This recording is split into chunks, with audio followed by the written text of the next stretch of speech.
Between the Guardians and the Pirates, today's Bet365 betting odds are all focused on Steven Kwan, who moves back into the leadoff spot this afternoon. Not expected to be permanent yet, but the team really likes how he's been swinging the bat as of late. Now, just how good has Steven Kwan been in the month of July?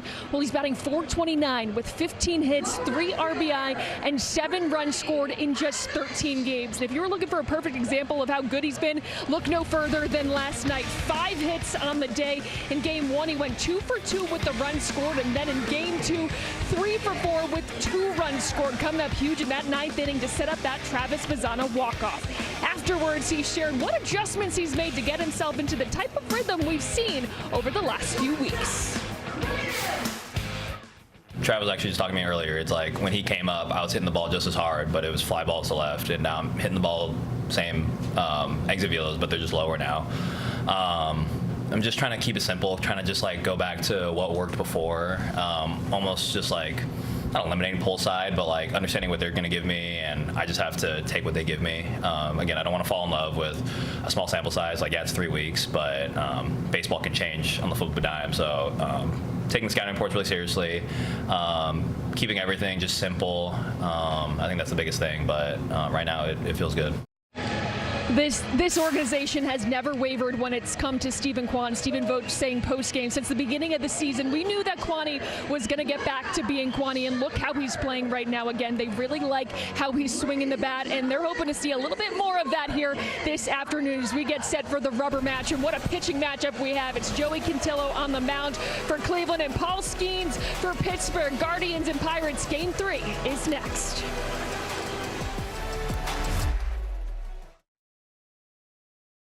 That swordfish won me the tournament. Those are not the toll booths on the turnpike, but it can get backed up there as well. They are clamoring to get into the ballpark in time to see the first pitch today between the Cleveland Guardians and the Pittsburgh Pirates on a beautiful sunny Sunday afternoon. This is the series finale. Guardians just about ready to take the field behind Joey Cantillo. Always a fun afternoon when it's Kids Fun Day. It is. You know, running the bases is something that when my kids were here was probably the favorite part of their entire week.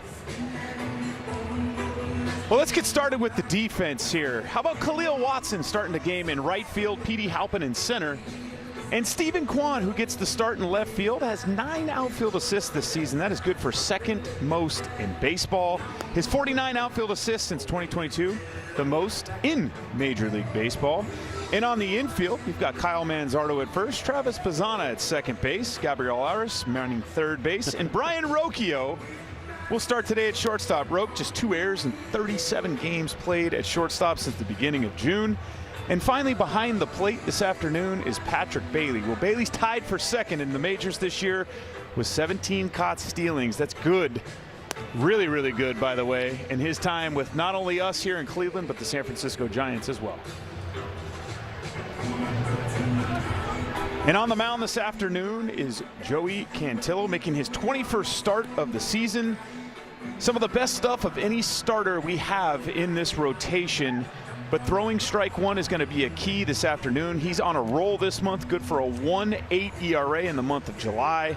But again, when Joey gets ahead, he's almost impossible to hit. So the key for him today is get ahead and stay ahead. Well, here's the lineup he will face for Don Kelly's Pittsburgh Pirates group.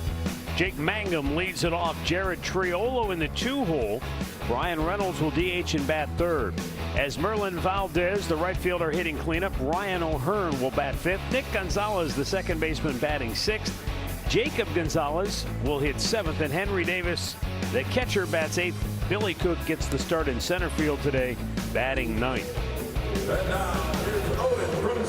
Alex McKay will call the balls and strikes. Hey, Alex, turn around, yeah. Really, seriously. Alan Porter, your crew chief, is down at first base. Roberto Ortiz is over at second.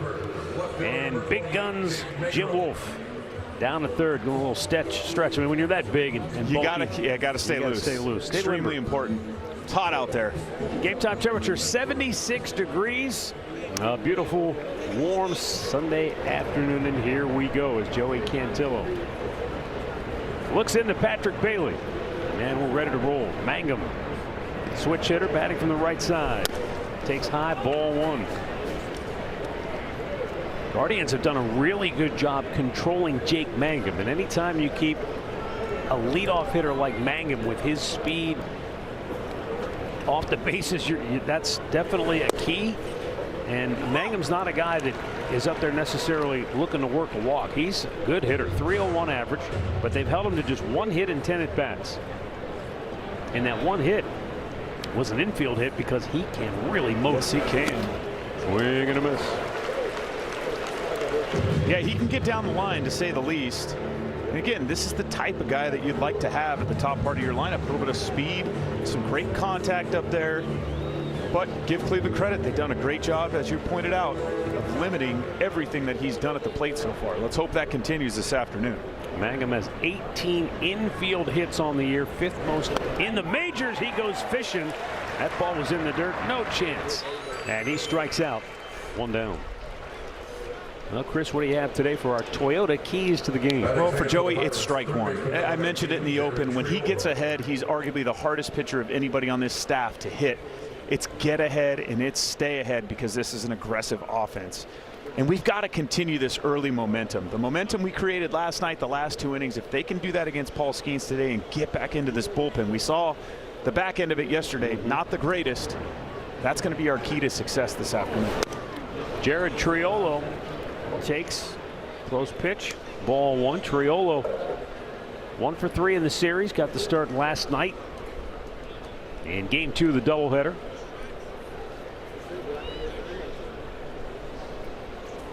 He's in there primarily because he bats right-handed. 7 right-handed bats in the lineup against the lefty Cantillo. And Triolo's got a little bit of success in his time against Cleveland pitching in 10 ball games.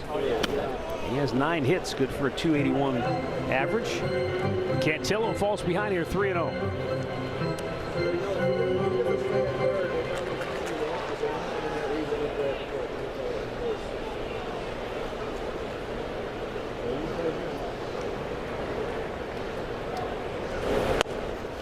Finds the mark. Cleveland comes in having won 5 of their last 6, 52 and 47, tied with the White Sox for the top spot in the AL Central. Triolo fouls that pitch off. Pirates had their 4-game win streak snapped in game 2 of the doubleheader, but they're a very respectable 51 and 48 on the year. Pittsburgh squarely in the wild card race. They're just a game back of Miami and St. Louis for that 3rd wild card position. And that's low, ball 4. Triolo will head down to first, and Brian Reynolds headed to the plate.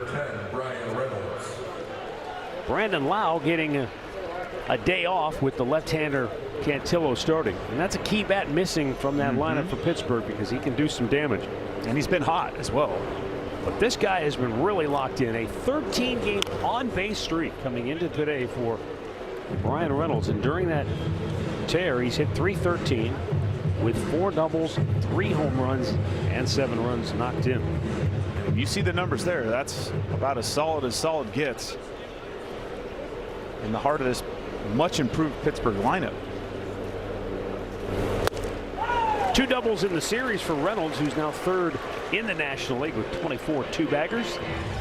After that big swing, though, he's taking a little extra time as he got a really good look at a Joey Cantillo curveball and realizing what a lot of other hitters have realized, it's not easy to hit. No, it is not. Has some of the most depth from top to where it starts to the bottom of the strike zone of any pitcher in baseball. And you can see there Bazzana kind of playing up the middle, full well knowing. Swing and a miss. He struck him out. He was going to see a few of those.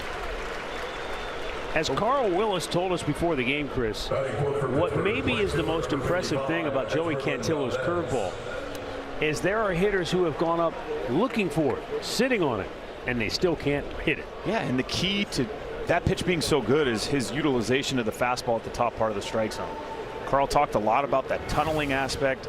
Those 2 pitches coming out of that same area and looking the same for as long as they do. And now that he's throwing maybe a little bit harder as well, just gives that hitter a little less time to make that decision.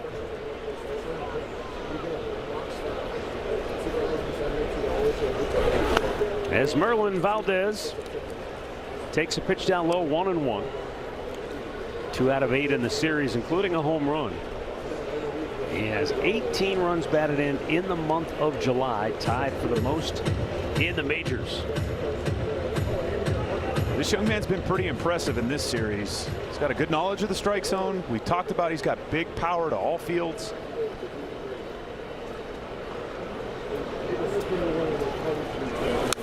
You said he's been impressive in this series.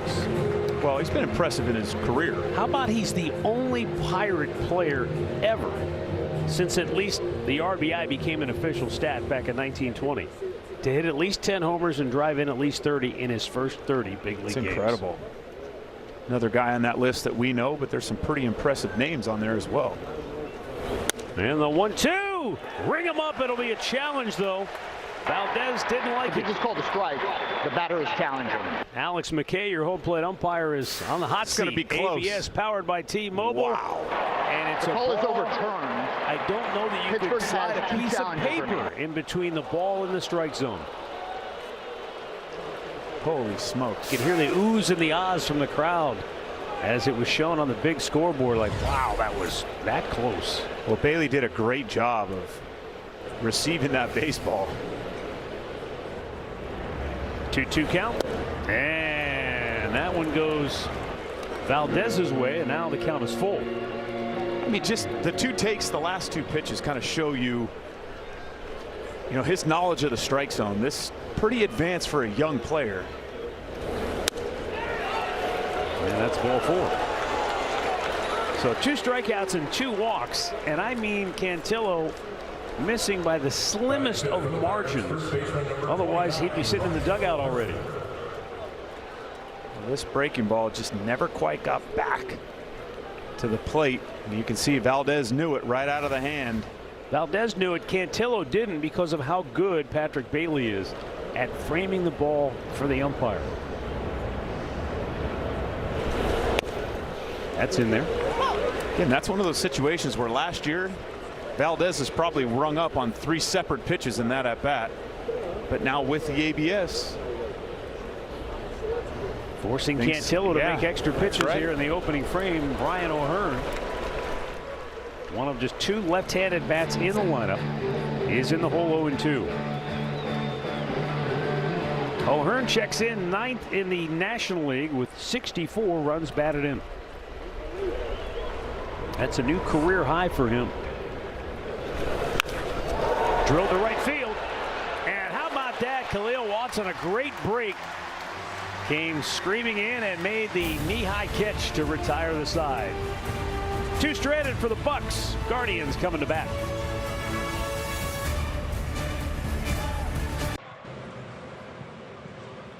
Human sense. Guardians come to bat here in the home half of the first inning. And Stephen Vogt's starting lineup brought to you by Progressive. Stephen Kwan back in the leadoff spot. Travis Pisano will hit second. Chase DeLauder third. Then Brian Rocchio, Kyle Manzardo, and Khalil Watson. Gabby Arias, Patrick Bailey, and Petey Halpin rounded out. Arias, the only right-handed bat in there against the right-hander Paul Skeens. First pitch, a fastball strike on the outside corner. Kwan, quite a series. 5 for 6, a double and 3 runs scored. And a hard hit ball to second. Nick Gonzalez slings it over, 1 away. Well, pitching this afternoon is Paul Skeens, the former first overall pick out of LSU, making his 21st start of the season. Now, Skeens not having a typical Paul Skeens type season, but this guy can still take the game over. You're going to see a ton of fastballs with all these lefties in the lineup today. Guards hitters got to be ready to jump on that heater and hunt that heart of the plate. Now Travis Pisano. He looks at a backdoor breaking ball. It's off the plate.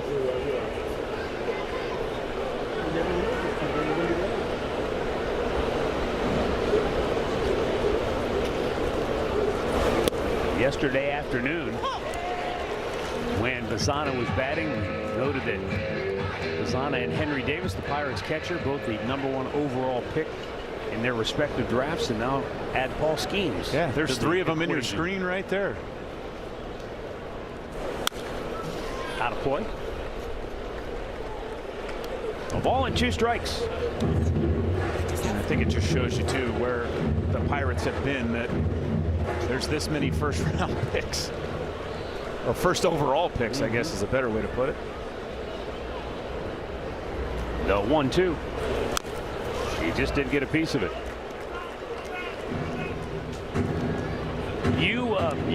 You're part of the national media scene with your talk show on MLB radio. What's the national sort of perspective on Paul Skeens? I mean, everybody loves him. You know, he says the right things. He does the right things. He's a gamer. But this year in particular, he's had a rough go at it. You and I were kind of talking about this, just going through all of his starts this year. Take away 3 starts. His ERA is at 2.4. You drop it down a full run. He had an awful outing on opening day against the Mets in New York. He didn't get out of the first inning. And he had a couple other clunkers, one against Philadelphia. You know what they can do with that lineup. He had a clunker against Toronto. You know that's a pretty good lineup when they're hitting on all cylinders. But if you take away those 3, and they all happen to be on the road, right? So his road ERA looks like he's vulnerable on the road, but it's just he's had a couple of bad starts that skewed the numbers. He's also gone into Milwaukee, and dominated that lineup to just the tune of just 1 hit. And I mean, he's extremely capable of doing that. You look at the body of work. He set the bar so incredibly high for himself that, you know, we're sitting here arguing over a 3.5 ERA when every other team in Major League Baseball would be ecstatic to have a starter with a 3.5. They'd all sign up for that. They certainly would. You know, and Paul Skeens has a interesting perspective on that as well. He says, Chris, quote, "I think it's funny the reporters only want to ask me when I don't have a good outing." I love that he calls him out, honestly. I think that's important. People need to be held accountable, and he is kind of at the top of that list, holding himself accountable. The 1-2 to Bazzana. What an at-bat for him to start. He ends up getting punched out on a 97-mile-an-hour fastball. But it took Skeens 10 pitches to get the out on Bazzana. Well, that was a fantastic at-bat. Again, I know it didn't end up in a positive light, and Skeens may have been helped out just a little bit there on that ball in the inner third of the plate. And you can see Trav wasn't 100% sure, but again, early on, tough pitch to want to throw a challenge up on. Chase DeLauder takes a pitch on the outside corner for a strike.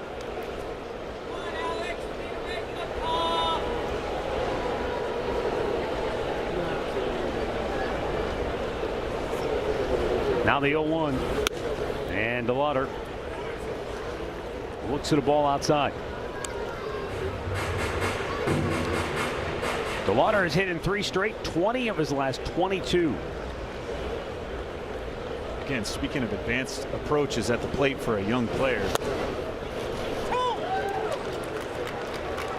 this young man has been nothing but impressive in his first full season here in the big leagues.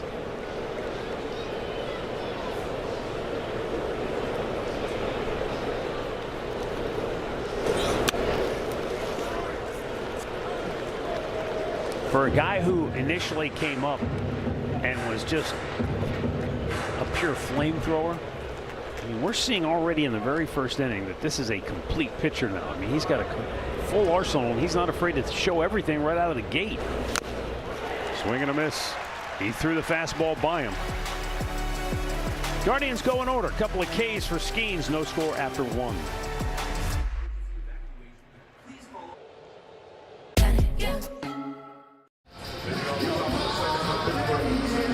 Guardians TV is presented by Progressive. Pirate Parrot made the trip over from Pittsburgh to join Slider, the mustard ketchup hot dog mascot.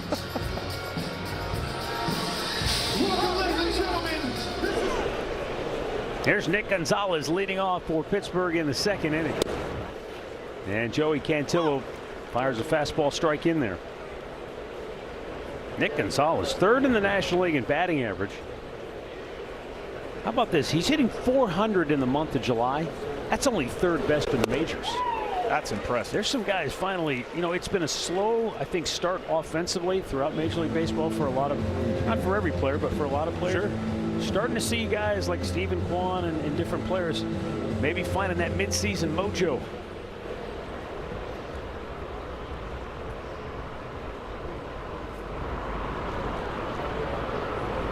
The 0-2. I just thought it was really, I was fascinated to hear Kwani after the game last night say that, you know, for him it was about getting back to doing what he has done throughout his career. And my first thought was, why would you ever change? Well, you're Stephen Kwan. I mean, you've been one of the top hitters by average year in and year out. And all of a sudden, you had to get back to doing that? Yeah, and again, that's a very fair question of why you would ask that. Oh, that's crushed up the alley. That's going a long way. And it one-hops the fence. Into second is Nick Gonzalez. He'll hold there with a leadoff double. That's his 16th double on the year. Well, again, just another reason of showing you why he's hit over 400 here in July. And his average is what it is. This is a fastball. It's just out over the plate. And again, give him credit. He went with the pitch, drove that ball in the opposite field gap, stayed on top of it with the barrel. Well, that'll bring up Jacob Gonzalez.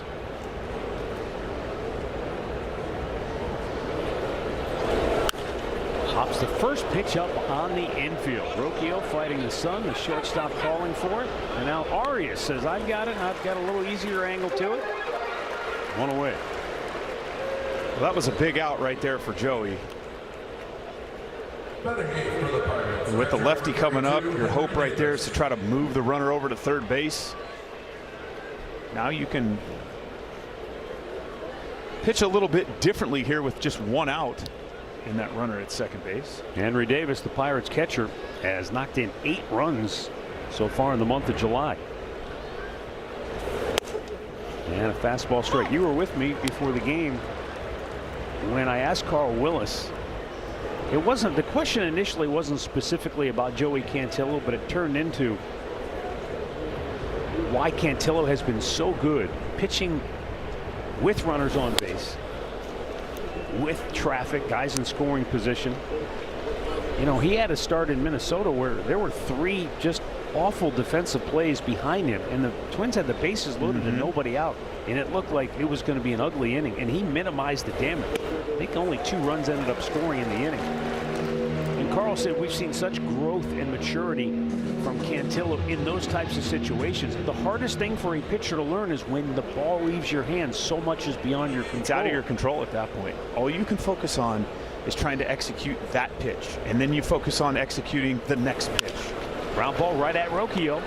He looks Gonzalez back, throws out Davis, 2 down. A word here from Cleveland Clinic.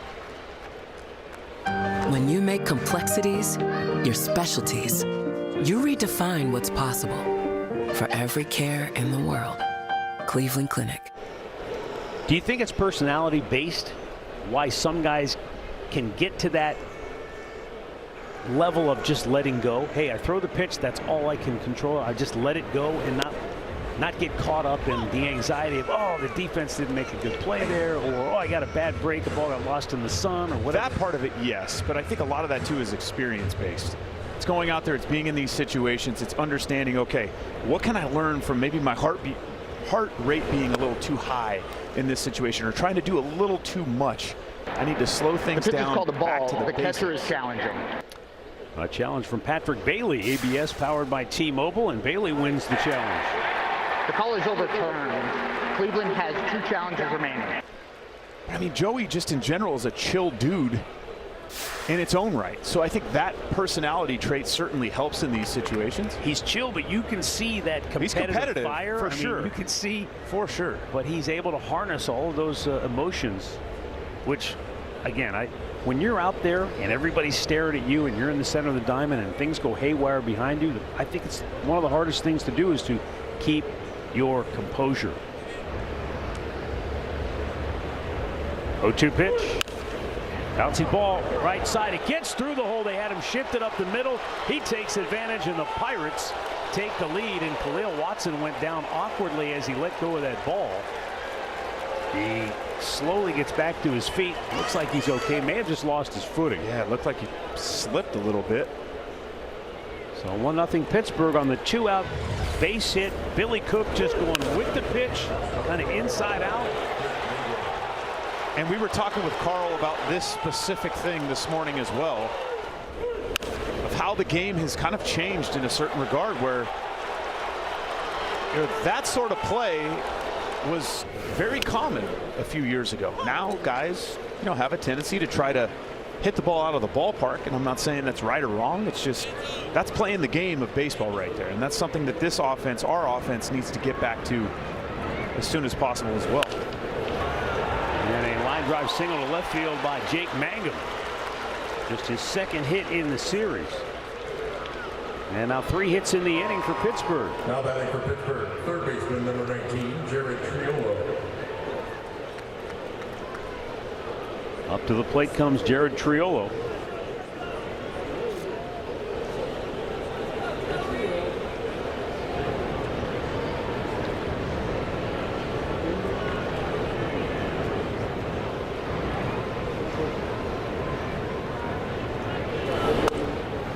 And that was really an example, the at bat with Billy Cook, of what we were talking about. Right. Cantillo makes what in his mind is probably a good pitch. He's trying to get it in, and Billy Cook just kind of fights off and just pushes it through the right side of the infield where there's no defender. Again, that's, with the way the shift is played now, the defense will tell you almost exactly how they're trying to pitch you. Big swing and a miss by Triolo. You just have to be willing to look for something like that. Sometimes we always hear this thing as a hitter. Sometimes you have to give in and get jammed. Good hitters get jammed. Swing and a miss. Cantillo comes back and strikes out Triolo, and the Pirates strand 2, but they get on the board first. They lead it 1-0. With the helpful hardware, folks. StatCast 3D powered by Google Cloud. A lot has been made about Paul Skeens' dip in velocity this year. Well, you look at last year, it's 98.2. This year, the four-seam fastball, 96.9. Everything kind of subsequently off of that as well. I think there's a reason for the change in velocity, and it's not the amount of innings he pitched, or it's not even the potential that he's hurt, because I don't believe you can throw 96 plus miles an hour and find a way to be hurt. I think we've got mechanical issues that he's still trying to work through. Ryan Rocchio checks on a ball in the dirt. For his money, Paul Skeens says, I don't think velocity is something that I need to pitch well. Agreed. He goes, it's the first time probably in my career where my velo is kind of dipped, but I'm not stressed over it at all. I'm healthy, I feel good, and I'm still pitching at a high level. Bouncer to first, and a nice play by O'Hearn on a tricky hop. Skeens over there to take the feed. Route number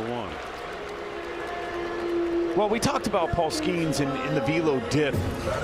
Part of the reason I feel like, he's going through a little bit of a velo dip right now is, let's pause it right here, and you can see, look at his pitching arm and how far behind his body it is. Look at the upper torso completely turned. Like, you can completely see his number and his name on his back. Now, the next thing I want to point out, look at his back leg. In this shot here on the 24 side, it looks like he's sitting down in a chair. He's staying very vertical with that back leg. Look at the front knee, or excuse me, the back knee getting over that back toe. That's leaking his front side. You can tell everything's kind of turned, but that to me is a leak. It's a leak in energy. It's part of the reason you see a little bit of a velocity drop as well. A smash to second on one hop. Nick Gonzalez stays with it to retire Kyle Manzardo. So this will fall on deaf ears, I'm sure. Kyle Manzardo is now 2 for his last 31. But all he can control is putting a good swing on it. He barreled that baby up and hit a one-hop seed. He just happened to hit it at the second baseman. But at least that had to feel a lot better, because before that he was 0 for 6 in the series with 5 strikeouts. Yeah, I mean, it's a small win to say the least, but when you hit a ball like that, you definitely want a hit out of it. And again, that's kind of the way it seems to be going when things aren't necessarily going your way at the plate. You square a ball up and you still can't find a way to get a hit. It's tough. That's a tough thing to handle mentally. Back to Skeens for a minute. With the difference in his delivery mechanics that we just saw, where the arm is really widened out behind him this year, is that it just doesn't allow you to catch up? Okay, just that simple catch mechanic. Up all out front. And again, it just puts your body in not the most optimal position to be as strong as you can be. 6 up, 6 down through 2. 1-0 Pittsburgh.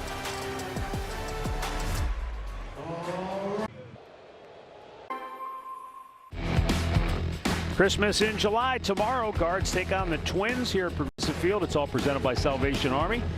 Photos with Santa, sing along to the holiday classics, Great Lakes Christmas Ale, Fatheads, Holly Jolly. CLEGuardians.com to get your tickets. Spread a little Christmas cheer here in the summer months. Brian Reynolds leads off for Pittsburgh here in the third. Struck out swinging his first time up.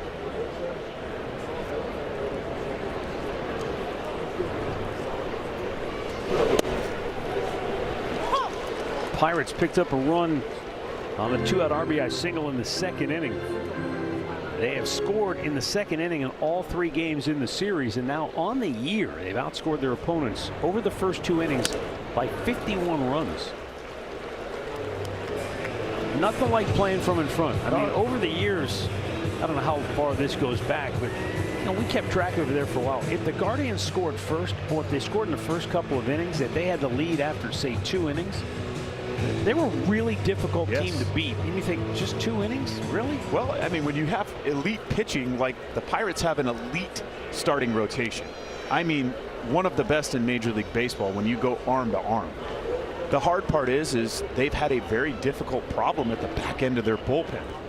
And that's why it's so important, if you are going to beat this team, yeah, you got to limit the damage at the plate as Reynolds goes down on strikes there, but you've also got to find a way to make this starting rotation work and get into that bullpen. Brian Reynolds is saying, I quit. Hey, Skip, what was the idea of starting me against this curveball today? Because he can't even come close to making contact with it.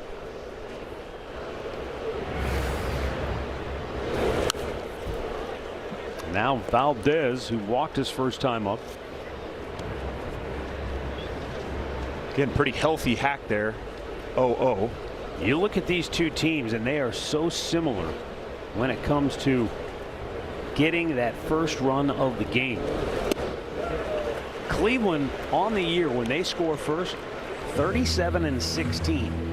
Pittsburgh, when they score first, 39-18. I mean, the numbers right there, that tells you the story. Now, it didn't work out for the Pirates last night. They had a 3-0 lead, and Cleveland came back and got them at the end. But again, they finally got to that bullpen, which has been the weak spot. But think about it from a starting rotation standpoint too. You have a lead early in the game, it allows you to settle in. When you have elite stuff and you can kind of work yourself into the game, that's a deadly combination. Down in the dirt. 2 balls and 2 strikes. The last Pirate to have an extra base hit and an RBI in 7 straight games was Willie Stargell in 1971. And we gave you Willie's 1971 numbers last night. 48 dingers on 125 driven in. Valdez goes down hacking here in inning number 3, and back-to-back Ks for Cantillo. And now 5 on the afternoon. Well, again, another really good breaking ball. Look at the sharpness, straight down, perfect location there. Not a lot of bad can happen in that down and away spot just like that, but look at him get on top and rip down on that curveball. Can't do it much better than that.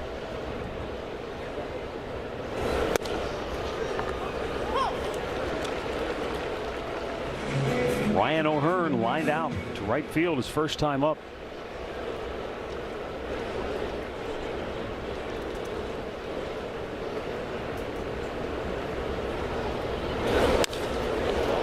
Center field. Petey Halpin puts it away. Pirates go 1-2-3. We go to the bottom of the third. 1-0 Pittsburgh. It's the Cleveland Guardians baseball is brought to you by Levin Furniture and Mattress. Lazy Boy recliner starting at $395 at Levin. And by your local Kia dealers. Visit kia.com to discover movement that inspires. Bottom half of the third inning. Bottom third of the Cleveland order due up. Gabriel Arias will lead off for Cleveland. Both Paul Skeens and Joey Cantillo pitching on a little extra rest. 6 days between today and their last start. It did not affect either of the starters in the first game of the doubleheader yesterday. You can say, well, yeah, but Matt, Gavin Williams gave up 5 runs. Base hit through the right side of the infield. Guardians had their first hit. But I think, you know, really overall, if you really watched the game yesterday, Gavin Williams threw the ball very well. He did. He just happened to make a couple of mistakes, and they clipped him. And you know, it was a good day to hit mistakes, because if you got the ball in the air, it was definitely flying. Yeah, and again, I mean, you can't tell me you don't have a good day. You punch 11 out. I know he gave up 5 runs, and I think you brought up a great point. He made a few mistakes, and to their credit, they took advantage of it. That doesn't take away from the fact that, yeah, did he give up 5 runs? Yes, but he still had a pretty decent day in the yard.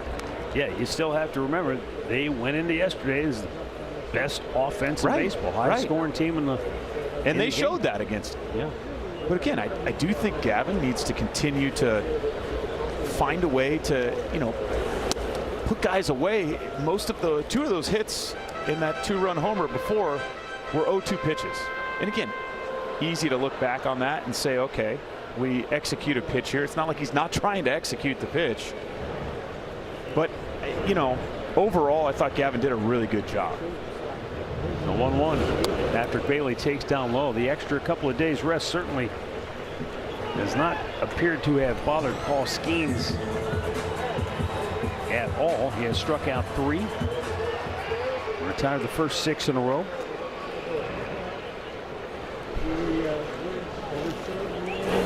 Patrick Bailey takes down low. 3 balls and a strike. Bailey batting .274 over his last 22 games. Yeah, he started to swing the bat a little bit too, and I know Andres talked to him about this in particular, but knowing and feeling good about being able to pull a baseball and know that it's got a chance to go where you want it to go.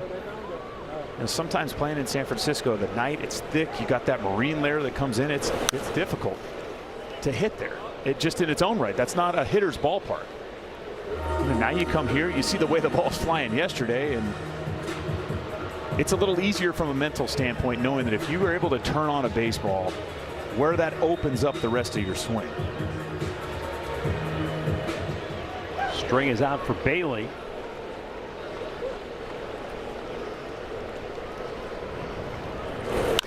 And Skeens delivers. He fights it off.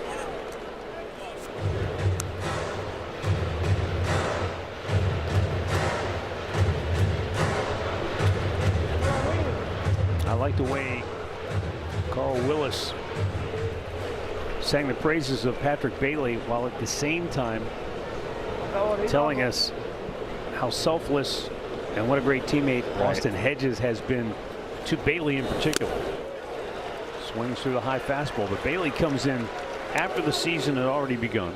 Gets traded over here to a new team. He's got to learn all of these new pitchers. And he said that probably doesn't happen without the help of Austin Hedges. Certainly. Who, rather than, you know, be petty about it, well, hey, learn it on your own. Do your own homework. He shared all of his notes, all of his insights, everything that he had, he shared with Patrick Bailey. And he said it's been really fun to watch the 2 of them work in concert. Well, that shouldn't really surprise anybody that's watched any of our games here the last few years since Austin Hedges has been back. He's selfless. He's an incredible teammate. And some of that stuff, you know, isn't measured or can't be measured by stats on the field. Petey Halpin had a good cut, fouled the fastball back. But are you saying that perhaps somewhere in Major League Baseball there are some petty jealousies that may exist in the Absolutely, clubhouse? 100%. I've seen it happen with my own eyes, and I've also been in Patrick Bailey's shoes. That's the hardest thing to do, is as a new catcher, you're the new guy, and then now you're trying to learn an entire staff, a rotation, a bullpen on the fly in the game, you know, where it matters out there in every single game. I know people say, oh, it was a random game in June or May. Well, if you lose out in the playoffs by one game, that random game means a whole lot. 2-1 pitch, and Halpin short approach to it, fouled it back. That's the one you want, though. If he hangs that splitter, that's the one you want to try to do some damage with. He put a good swing on it. Again, why hitting is so difficult. You could put a great swing on a ball and still not be rewarded for it. There's a line drive single to left center. Arias hits the bag. He's headed to third. Throw goes to second. Smartly there. Nice play by Mangum. You keep the double play in order at all times if you're an outfielder. But Arias aggressively gets himself to third base, and the Guardians have him at the corners with one down for Stephen Kwan.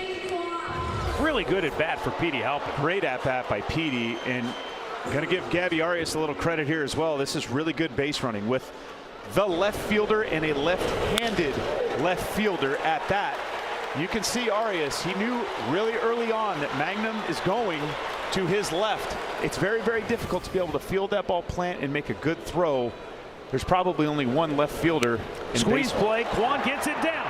Coming home from third and safe is Gabby Arias, and we are tied at 1, and all the way to third goes Halpin.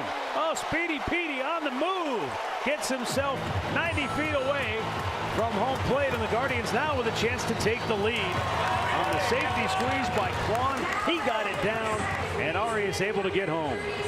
That is a beautiful thing. Give everybody involved there a little bit of credit. This is a great job of Bunny. You got to get this ball down. It is the safety squeeze. You see O'Hearn come up there, and all he can do is make the flip. Arias' job as a base runner there is to see the baseball down. And then Petey Halpin not giving up on the play. Albazana trying to follow suit, fouls the pitch off in a bunt attempt. It's funny, Ben Broussard and I were talking today before the game about potentially making Paul Skeens field a bunt. I know he wasn't the one that fielded the pitch, or excuse me, the bunt right there. But again, this is the type of game the Guardians have to play to be successful against a starting pitcher of this caliber.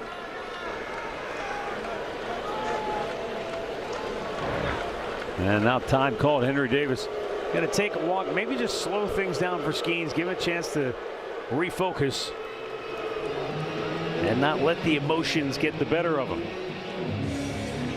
While they talk it over, a word from Bet365. Did you win? Let's just say the next round of omelets is on me, fellas. Bet $10, get $200 in bonus bets. Stephen Kwan with an RBI bunt single here in the third, tying the game at 1. That's Kwani's 10th hit during his now 6-game hitting streak. Travis Pisano with the go-ahead run 90 feet away.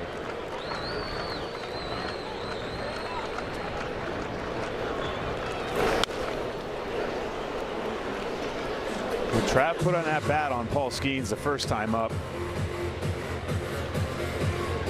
It's just one of those situations you just hope he can continue to grind it out. Down on the count right now, but put some good swings on some good pitches the first time through. Was a pesky out. He had 4 two-strike foul balls in that first at bat, but ultimately went down looking. Now he's just trying to live to see a pitch that he can handle, maybe put in play and get that go-ahead run home from third. In the dirt, nice pick initially by Davis.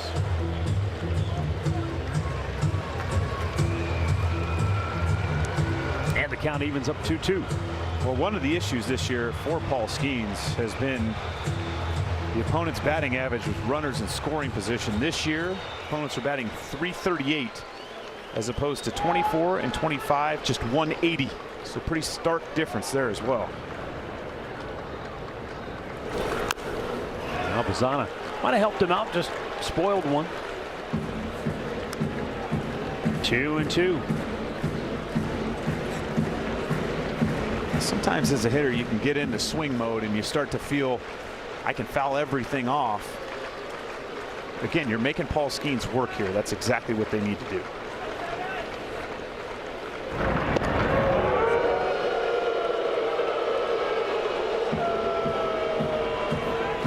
Juan has stolen 6 out of 7. He has Skeens' attention.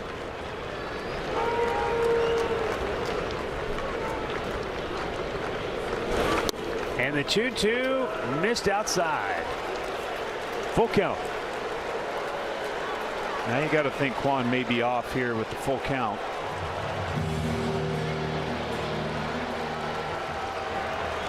Something in play here. Could be a really, really special thing. Runner goes, swing and a miss, throw down to second. In time, and a strike him out, throw him out, double play. Ends the inning unless the Guardians issue a challenge. And they're taking a look. No challenge. Legendary moments. Top half of the 4th inning brought to you by your Northeast Ohio Jeep dealers. 1-1 ball game as we move on to inning number 4. Joey Cantillo will face Nick Gonzalez, who doubled and scored Pittsburgh's only run in the 2nd. Welcome back. Matt Underwood, Chris Jimenez with you, and we're happy to be joined now by Matt Foreman, Guardians Assistant General Manager. And with the draft recently completed, I know this is an exciting time of year for every team in baseball, in particular here in Cleveland. These are huge assets going forward, building blocks. How did this draft unfold as far as your expectations going in to what the reality ended up being? Yeah, Matt and Chris, thanks for having me on. I think especially when you're picking 19th, you're kind of looking into the crystal ball wondering who might be there. It's hard to predict, and certainly we're thrilled for Liam Peterson to be on the board at pick 19 and then to add a complement of players to the throughout the rest of the draft. I mean, Peterson, you see here, big physical right-handed starting pitcher, 6'5", fastball up to 100 miles an hour, one of the best stuff packages in the draft. High spin across his arsenal, so that affects his fastball, curveball, slider. He's got feel for a changeup too, and 3-year starter at one of the better college programs in the country. So thrilled to be able to add him. All right, let's take a look at Logan Schmidt, left-handed, big guy as well. Looks like. Speaking of 100. Yeah, he's up to 98, 99 miles an hour. I mean, for a high school kid who reclassified, just 17 years old, he's got a good mix of present power, projection, and pitchability. Really good feel for a changeup and feel for the strike zone, and so hopeful that he'll continue making developmental strides. Let me ask you, just when you said that, it just struck me. 90 years ago today, Bob Feller made his debut at 17 years of age. Can you even fathom that nowadays? That's hard to imagine. Hard to imagine. I mean, incredible accomplishment. A future Hall of Famer, and oh, by the way, he's 17 and he's going to toe the rubber today in a big league game. Rapid Robert, Bob Feller. But Matt, we know that projecting, when you're talking about high school players in particular, it is such a roll of the dice. It's almost sometimes impossible to see what a player may grow into physically, mentally. Petey Halpin, look at Speedy Petey run it down. 2 away here in the 4th inning. Has it gotten any easier with all the tools and the mechanics and the metrics and all the things you have to evaluate? Has it gotten any easier? There's certainly more information, and I think we have to make sense of that information. You're right, predicting the future is really hard. And some of it is the skill assessment and the tool assessment with the data and information can help with. But just as important, and Chris, you can speak to this, is who the the player is as a person. Sure. Every player faces adversity and challenges. It's not an easy road for any player, let alone a high school player. Brian Arocchio, he knows a thing or two about ups and downs for a young player, and man, is he soaring high. The Pirates go 1-2-3. We'll continue with Matt Foreman as we head to the bottom of the fourth, tied at 1.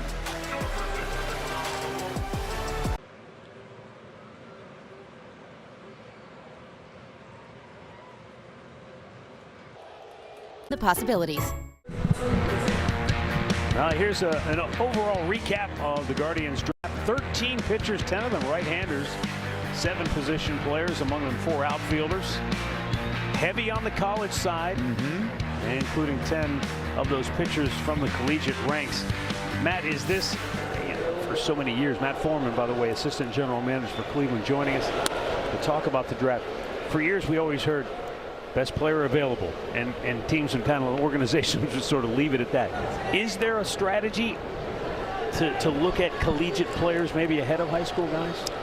Well, I think our overarching strategy is truly best player available at each pick, and you have 20 opportunities, so it's get the best total portfolio of players across your 20 opportunities. At some point, financial expectations start to be a factor in influencing who might be accessible or who might not be accessible. And then, especially later in the draft, I think we are mindful, not necessarily of solving for positional need or specific fit. However, we do want to make sure that players we bring into the organization have a real opportunity and runway to play. Getting the opportunity to play is a big part of development, and so we're mindful of whether we're taking a certain archetype of player over and over and over again and trying to find some balance so that everybody has a good runway to go play. You know, with the draft now moving to 20 rounds, and that, again, that could change next year. We just don't know yet. Do you find it easier or harder? Because maybe with less picks, there's more fine-tooth, picking going on with those 20 picks as there might have been before. But do you find it harder or easier with the least amount of picks, or lesser amount of picks, I guess? Yeah, our draft board's not quite as deep. If we used to have, over 1,000 players on the board, we don't need quite as many players now. So that streamlines things a bit. But what we've traded off in breadth, we try to get deeper with all the players who are on the board. And so our scouts do a great job of getting to know players really, really well. That's cool. Leadoff man aboard for the Guardians as Brian Arocchio steps in. Every team in baseball, I feel like everywhere I go, I'm asked, what's the secret? What does Cleveland know that nobody else knows about developing pitching? And I know you're not going to give away the secret recipe, but why do you think, what are some examples of why this organization has been so successful? As their ground ball might have, as it does, it gets through, and DeLauder is headed to third. He'll make it without a throw, and they're at the corners with nobody out here in inning number 4.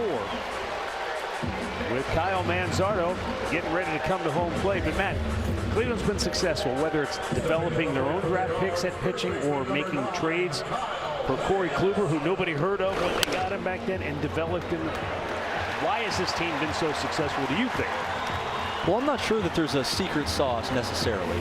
I would say that we try to create a developmental environment where we bring players in who are interested in getting better, provide all the resources, tools, and coaching we can, and help players meet them where they are and help them get better. And our focus is on not cookie-cutting development or having a specific thing that we're solving for. It's meeting each player where they are and helping them be the best version of themselves. I know it sounds cliche, but that's true. If you do it consistently enough, well enough over time, hopefully we'll have good outcomes. Kyle Manzardo. He took Paul Skeens deep into the Allegheny River a year ago in Pittsburgh. There's no river to hit it into here in Cleveland, but just a base hit would give Cleveland the lead here. That swing right there, again, it looked a little better. Yeah, I mean, he's gotten caught up, in my opinion, of trying to pull the baseball a little too much here. It's nice to see him foul a ball off to the opposite side. That might work. Center. Cook camping under it. DeLauder tagging. He's coming home. Here's the throw to the plate. Hit the side of the mound. He didn't slide, and he's out. Second time in as many games we've seen a runner come screaming home and not go into a slide, trying to score standing up, and both times out at the plate. Looked like it hit the side of the mound, but it took a perfect care of take Davis. a perfect hop. And again, this is an aggressive send there by Rubiodor. You got Cook coming from behind the ball.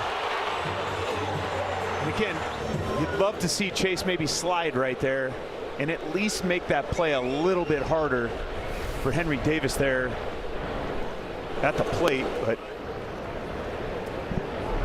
again, that's twice. That is twice, and you wonder both times if those guys slide.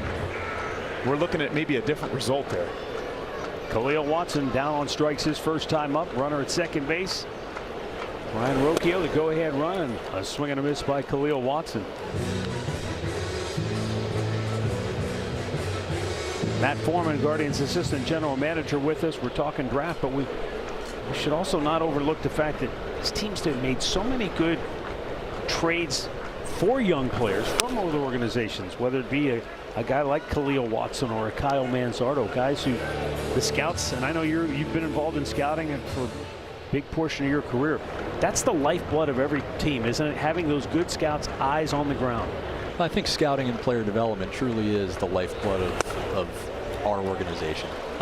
We know that for us to be a successful organization, we have to have a really healthy farm system that starts with international signings in the draft, and then once players are in the organization, helping them maximize their potential and leaving no stone unturned when there's an acquisition opportunity, whether it's a big trade, small trade, waiver claim, minor league free agent opportunity. All of those are important opportunities for us.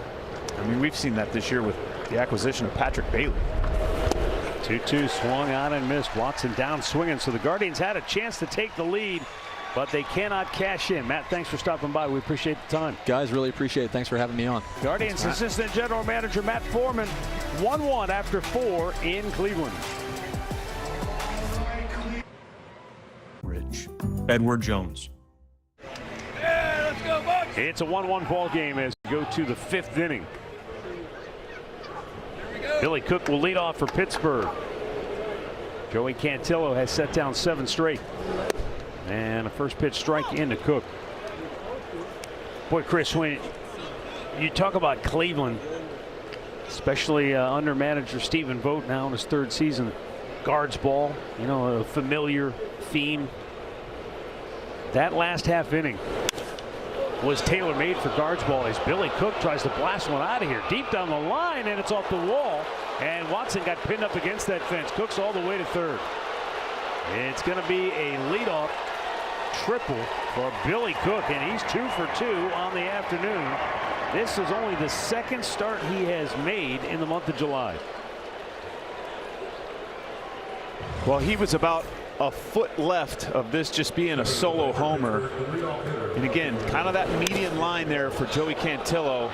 Look where this ball hits off the wall. Watson did a good job of tracking it, but he's got to know where that wall is, and he's got to understand, he's got to be able to play that off.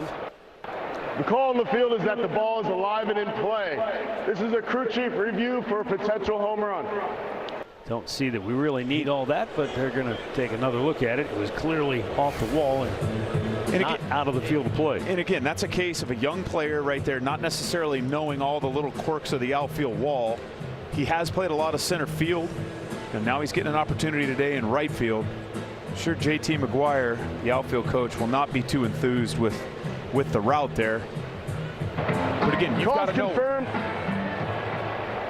After review, the call is confirmed. Ball is alive and in play. So it is a triple, which we all thought. But if you're running on the warning track that far, you've got to know that that ball is going to hit off the wall, and you got to be there for the rebound.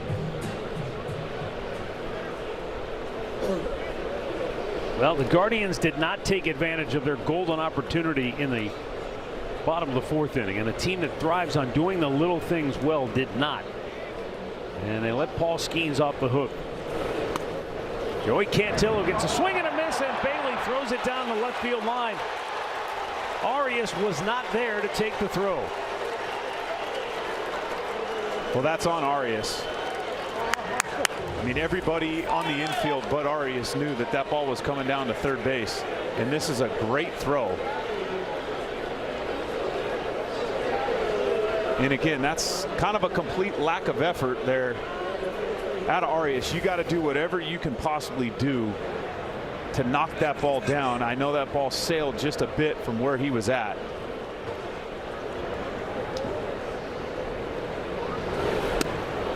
So is that a predetermined play? Yeah, they had that on from the very beginning. And Gabby did not get the memo that that play was on. But again, it's things like that that'll drive you absolutely crazy.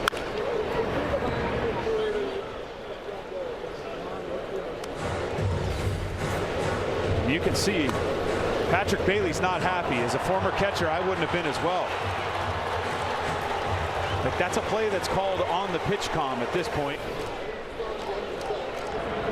And now we do not know if Gabby Arias has the pitch comm in his ear or not, but 7th strikeout for Cantillo, 1 down here in the 5th. Now batting for Pittsburgh, third baseman number 19, Jared Triolo. Well, as soon as that ball went down the left field line, Arias did not look at Bailey. He immediately looked into the dugout, and he kept looking over there several times after the fact.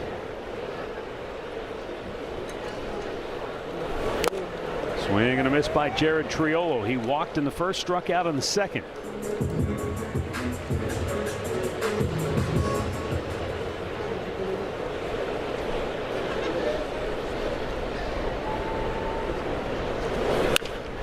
Hard hit ball in the hole. Second hit of the inning for Pittsburgh. And their 5th on the afternoon. Let's get an injury update right now from Kaylee Griffin. The designated hitter, number 10, Brian Reynolds. Ben Lively in his live BP progression, which is really good news. Stephen Vogt sharing that Lively's gotten up to around 93, 95. He threw a bullpen at the end of the week, but earlier he actually threw a live BP to Jose Ramirez and Angel Martinez. He has been sending videos to Stephen Vogt taking swings in the cage, but Voter said he wants him to pitch well into his career, so more to come on that. 2 down on the force out at second base. Yeah, Kaylee, I can imagine Stephen Vogt was just thrilled to get those videos of Ben Lively swinging the bat. Yeah, he wants him to, focus on his rehab right now, focus on those BPs, but obviously Ben Lively anxious to get back with the team. Stephen Vogt also sharing that it was just good to have him around the clubhouse again. He's a big part of who they are and what they do, so to have him around for a few days was a really good sign, and obviously he's trending really well in the right direction. Yeah, I mean, he's just, when I saw him in spring training, it felt like he was chomping at the bit to get going. He wanted to speed up the rehab process, right then and there, and that was almost, 5-6 months ago. Yeah. So that's hard to do too. You got a guy that's chomping at the bit like that. You feel great, but you have to trust that process that is mapped out in front of you. But he's such a tremendous competitor. I'm kind of excited for Ben in that we know he pitched through probably a lot of pain. Sure. And that elbow was, it may have been barking for a while before he actually went down with it. But he wanted to keep pitching, wanted to keep out there, wanted to stay there for his teammates. So shows you what kind of teammate he is. Yeah, I'm anxious to see him get back and at 100% healthy, how good he can be. And again, that's another guy that you think here in the future, could he be an option at some point, maybe at the end of this year, possibly even next year? We know what he's capable of doing. You talked about it. He's a grinder, he's a competitor, and I think he brings a different aura to this rotation when he's out there as well. He holds guys accountable, and you need that. I wonder if there's any trash talking in this live BP session between him and Jose. We may need to get some more intel. Notice there was no video of that. No, that was under a cloak and dagger. First walk issued by Cantillo since the first inning when he walked a pair. And now Pittsburgh has 2 on and 2 out. But this is another example of what we talked to Carl Willis about earlier today. For Joey Cantillo, yeah, the leadoff triple is one thing, but then you get the error, the miscommunication that allows that run to just kind of walk home. And so then how does he respond to that? It's something that's beyond your quote-unquote control. but he's still human out there and might get a little frustrated. Well, again, I think it's okay to get frustrated at a lack of effort. To me, that's completely okay. And as a teammate, somebody needs to say something about, you know, just giving your best effort at all times. It's unacceptable to not do that. As a professional, that's your job. I know what you're saying, but Joey can't do that. Well, he's got to stay locked in. Right now he does, for sure. Yeah. But if he gets into the dugout, he can get into him a little bit. Patrick Bailey wins the challenge. Cleveland has 2 challenges. It's now 1-1 instead of 2-0. And again, I think it goes a long way if you do have a starting pitcher that's as competitive as Joey is, that, you know, if there is a situation in the field where you feel like somebody's not giving their best effort, that you're the one that handles that in the dugout. Diving shot by Manzardo. Good feed to Cantillo, and he beat him to the bag. Oh, what a play. O'Hearn spikes his helmet in frustration. That was a sensational play at first base by Manzardo, and a great effort by Cantillo to get over and cover first. Pirates take the lead. We're halfway through. 2-1 Pittsburgh. Third baseman number 13, Gabriel. 2-1 Pittsburgh. Bottom of the 5th inning. And Gabriel Arias will lead it off for Cleveland. He singled and scored their only run in the 3rd.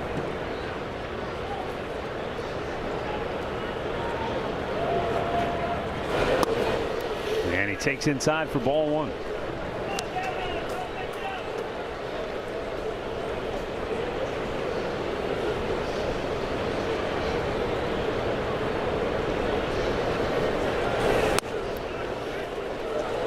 Two and 0.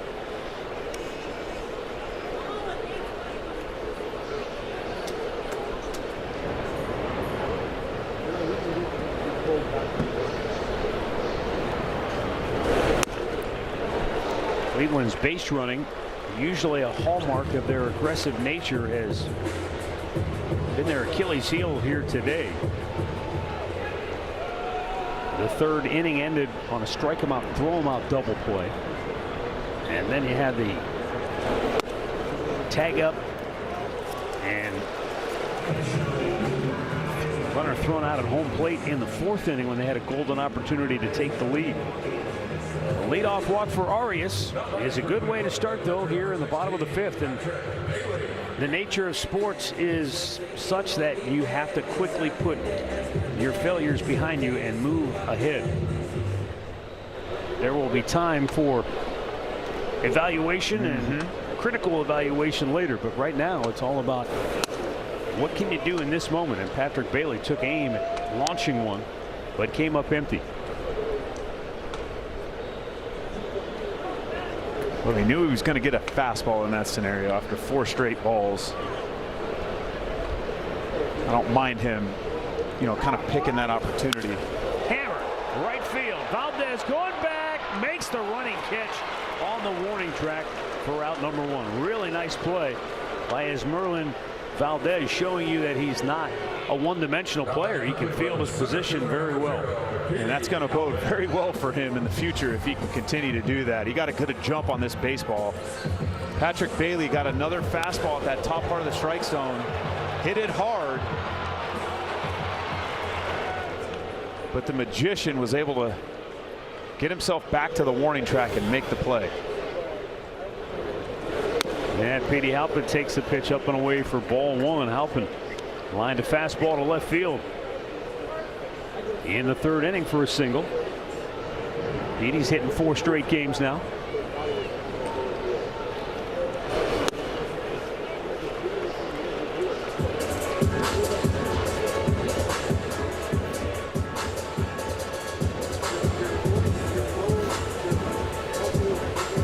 That pitch was up at the top of the strike zone, and he crowded him a little bit with it. Probably remembering back to that previous at bat when Halpin went up, but the pitch was away, and he was able to just slap it into left field. That was hard and in and at the knees. Pitch. Perfect pitch.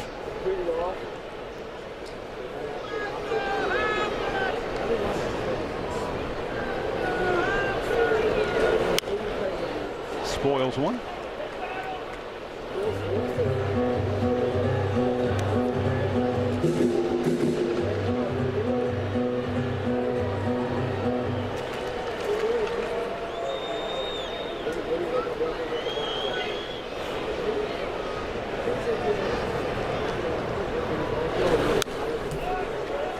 Challenged him with a fastball, and Halpin fouls it straight back. Count stays 1 ball and 2 strikes. Good job there by Petey Halpin again. After fouling off the changeup where his eyes were kind of out over, Paul Skeens trying to go back to that inner third for a freeze fastball. He did a good job of battling and continue to find a way. Hard but foul. He was out in front of it just a bit.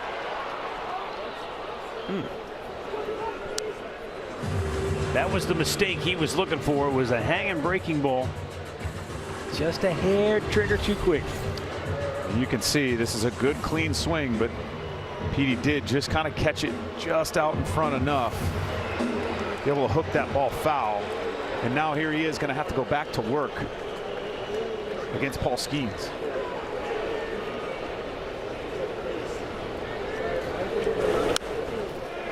Guardians have now fouled off 10 2-strike pitches from Paul Skeens, so that every little bit helps to it certainly does. Pitch count. You can get him out after 5. That's a huge win. But I would imagine Don Kelly's going to try to push Skeens a little bit today. Well, knowing what the bullpen looks like, and in particular, you know, having to use essentially a bullpen day yesterday. With that extra day off, you would think maybe Paul Skeens' leash is a little bit longer this afternoon. And they're going to New York tomorrow for a 3-game series in the Bronx. Halpin with a ground ball, right side. Nice play by Nick Gonzalez to take care of Petey Halpin for out number 2. He closed the gap in a hurry and able to throw him out. 2 down, Arias, the tying run into scoring position. Well, this was a really nice play because Petey did get this ball fairly well. Give Gonzalez a little credit. You can see him check second base there just in case. But taking the for sure thing in there at first base.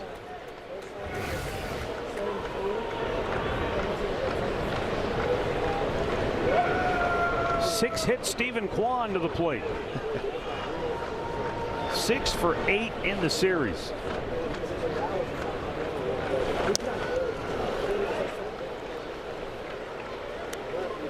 Aside from just, you know, where he's trying to hit the ball, it looks like he's got a little better control of the strike zone as well.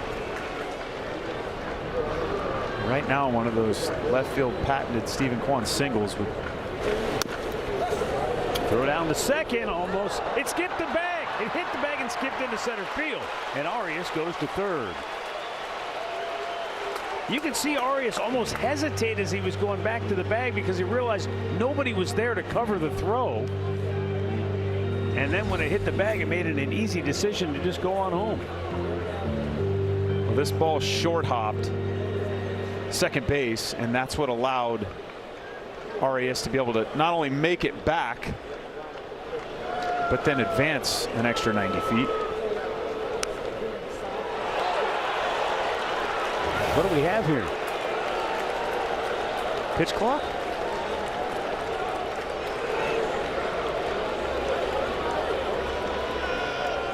Yeah, he did. What do we have here? We've got the Pirates are leaving the field, and Alan Porter, the crew chief, is. Oh boy, what just happened? I wonder if he went past the bag at second base, possibly. He did. He did. And he didn't retouch it. And he did not. Oh my goodness gracious. 5 in the books. 2-1 Pittsburgh.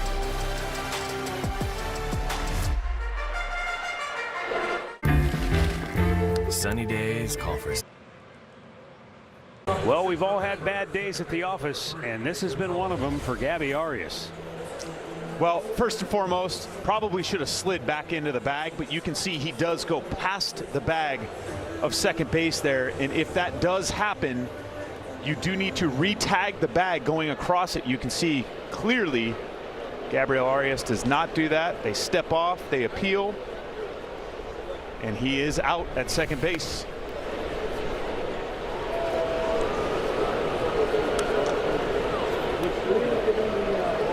And that happened a mere minutes after he failed to cover the throw down to third base from Patrick Bailey that led to the go-ahead run. A sinking liner in left field, and Kwan could not quite come up with it. And hustling into second base is Nick Gonzalez with his second double of the game. Boy, Kwan sold out, gave everything he had. It looked like momentarily that he may have had it, but as he collided with the ground, just couldn't quite keep it in there. It did look like he had it in his glove there for a split second, but just the edge of that webbing, and that ball squeaks out. Great effort there by Stephen Kwan. I'm sure he's a little upset with himself, and now Gonzalez was his second double of the game.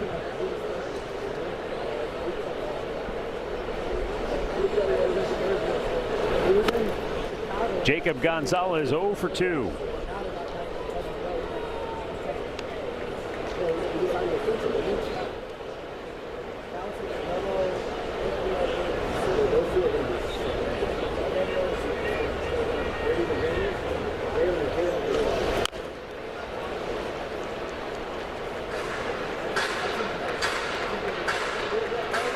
Last time up, Gonzalez flat out to deep center field. Gonzalez was acquired from the White Sox just 9 days ago.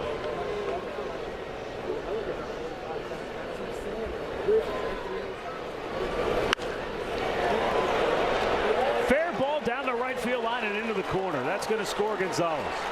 The other Gonzalez is into second with an RBI double.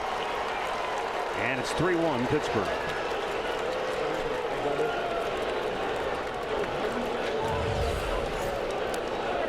Well, again, another breaking ball. This one was never even a strike. And Gonzalez was able to get the barrel of the bat to that ball and just keep this ball fair into the right field corner. And that's back-to-back doubles. 7 hits for the Pirates. Joey Cantillo's day is over. 5 innings and 2 batters in. Cleveland Clinic call to the bullpen has been made. We'll be back. 3-1 Pirates in the 6th.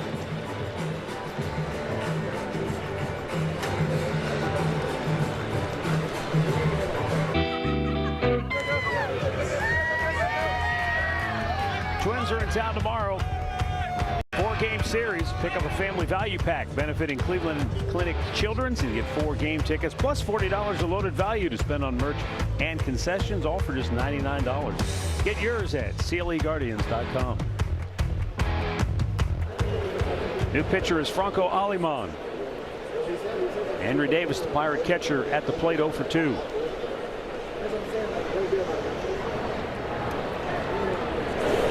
He squares, trying to bunt him over. Takes ball 1.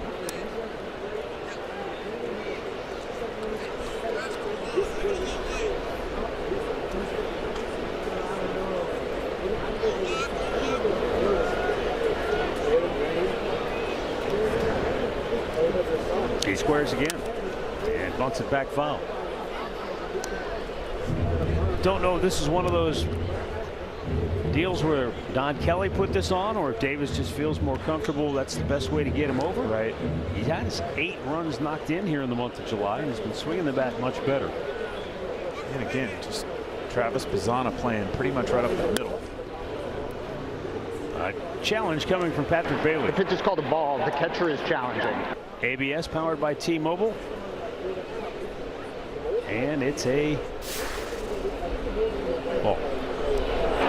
The call is confirmed. Cleveland has 1 challenge remaining.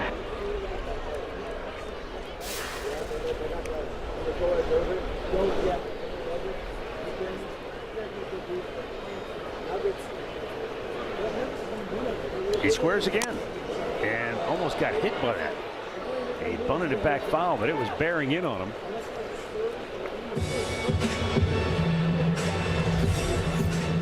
You can see Henry Davis squares around. Look at him try to attack that ball and hit him in the face. Holy oh my smokes. goodness, right off his helmet. Well, that is one thing I can say I've never had happen to me. But you can see, instead of just trying to catch that ball with the barrel of the bat, he's attempting to push that ball on the ground. Right now, David Fry in the Guardians dugout is saying, "You don't know how lucky you are." That is the truth.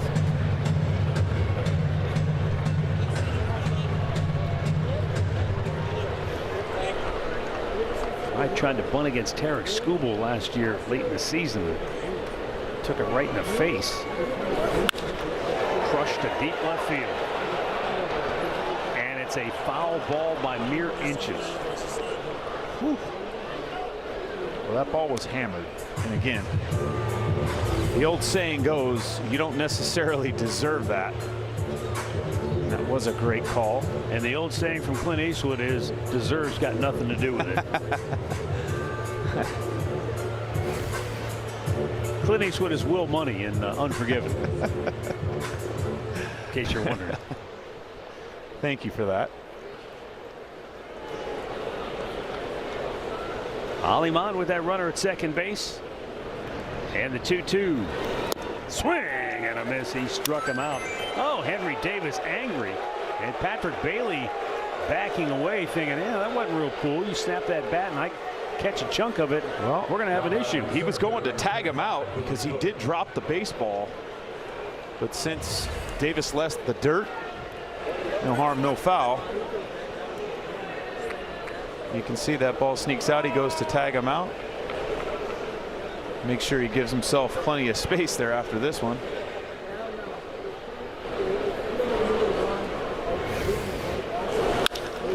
Line drive, base hit, center field. Gonzalez around third. Helping, charging. His throw to the plate. In time. And he missed the tag. Oh, what a slide by Jacob Gonzalez. He was able to elude the tag of Patrick Bailey. And the Pirates have plated two here in the sixth to lead it 4-1. Again, the slide into the plate there was fantastic by Gonzalez. Petey Halpin comes up with a great throw. Patrick Bailey's in a good spot. You can see him low to high, but that leg sneaks underneath just barely. And you're right, he completely missed the tag. But he kind of eluded it with that slide. And again, sliding into the plate, extremely important, as we've seen here. Billy Cook running, steals second base.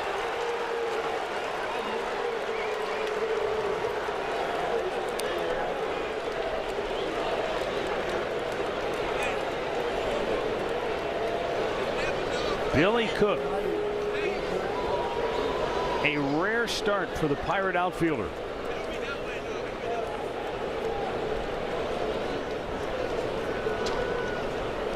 Well, he keeps playing like this. He's going to find himself with a few more starts because he's now 3 for 3 with 2 RBIs and a stolen base. And a base hit to center field by Jake Mangum. Petey Halpin comes firing toward home plate again. This time it's up the line. The run scores and down to second goes Mangum. And the Pirates have scored 3 times here in the sixth on 4 hits. And they've opened up some breathing room.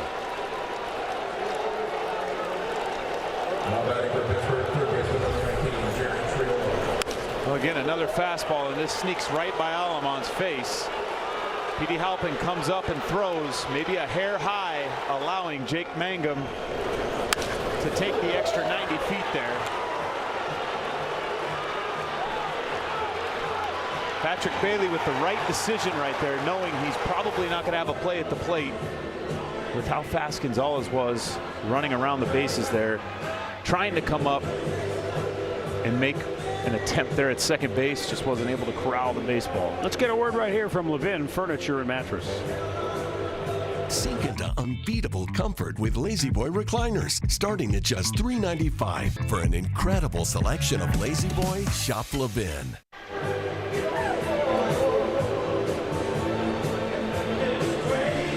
Now Jared Triolo to the plate for Pittsburgh, singled his last time up.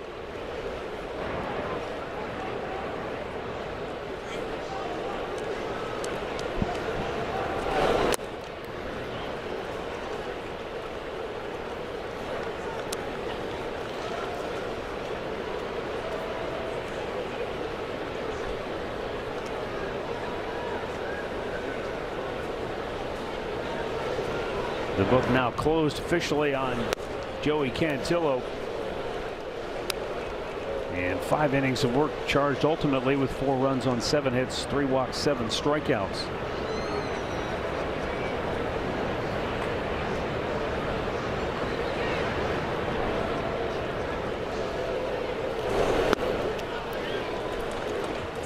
Three and 0 the count on Triolo.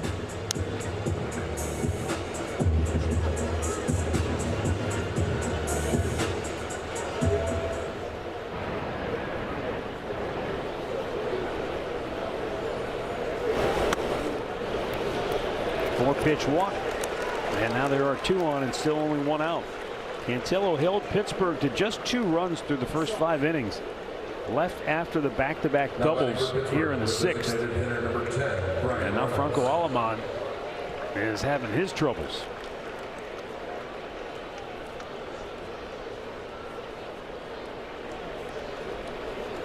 Well, as of right now, it appears this is Aleman's inning to finish.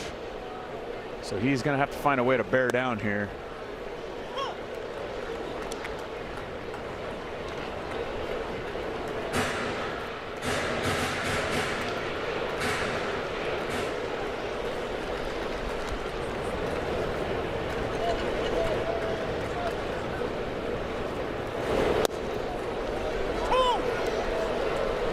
Comes back with 2 strikes to Brian Reynolds after walking Triolo.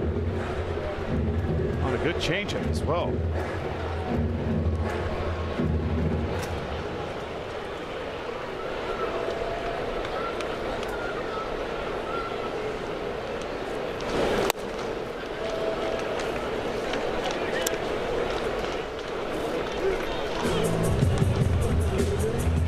The story of the game for Pittsburgh has been Billy Cook.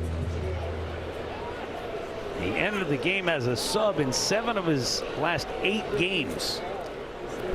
But he gets a rare start this afternoon, and out of the 9th spot on the batting order, he has delivered a 3-for-3 performance, 2 runs batted in, 2 runs scored, and a stolen base. And a throw from center field that cut down a runner at home plate. Reynolds goes down swinging for the 3rd time today.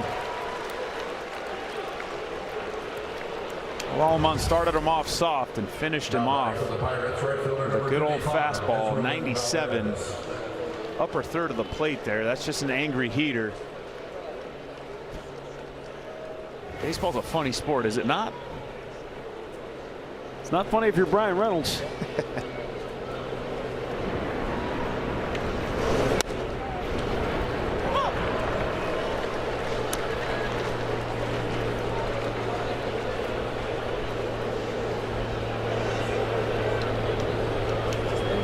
As Merlin Valdez has walked twice and struck out today.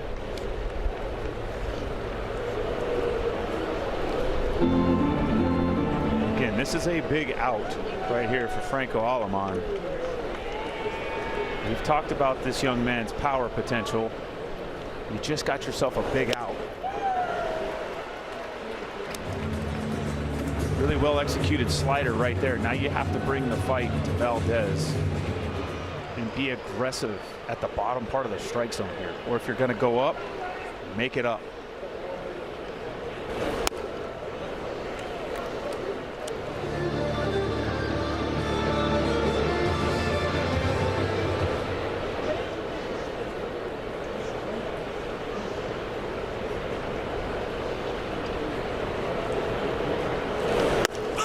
Frozen with a fastball at 99 miles an hour to retire the side. But the Pirates lead it now 5-1.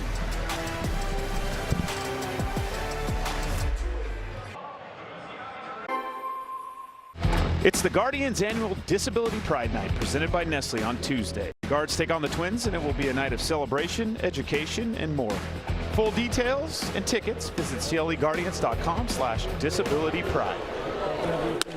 Stephen Kwan leads off. The bottom of the 6th, takes a strike from Paul Skeens.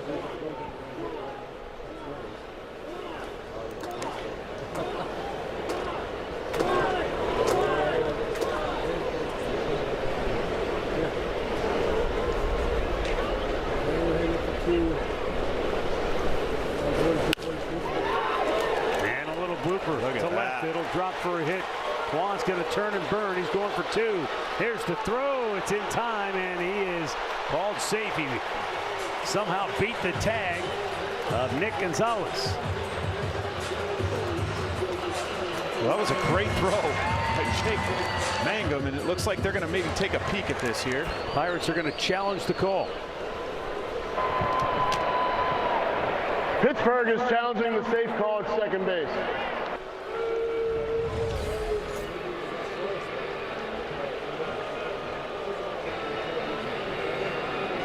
Well, it looks like Stephen Kwan's probably going to be called out here. He may have missed it. I don't know.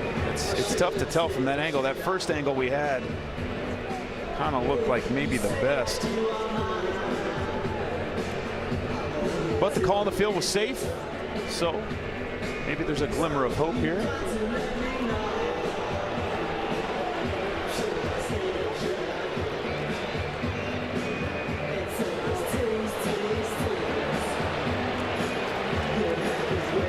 Crew Chief Alan Porter.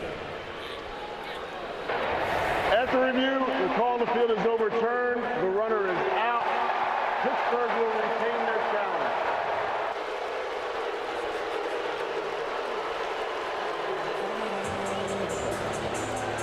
So Jake Mangum with an assist. So he's thrown out a runner, and center fielder Billy Cook has thrown out a runner from their outfield positions.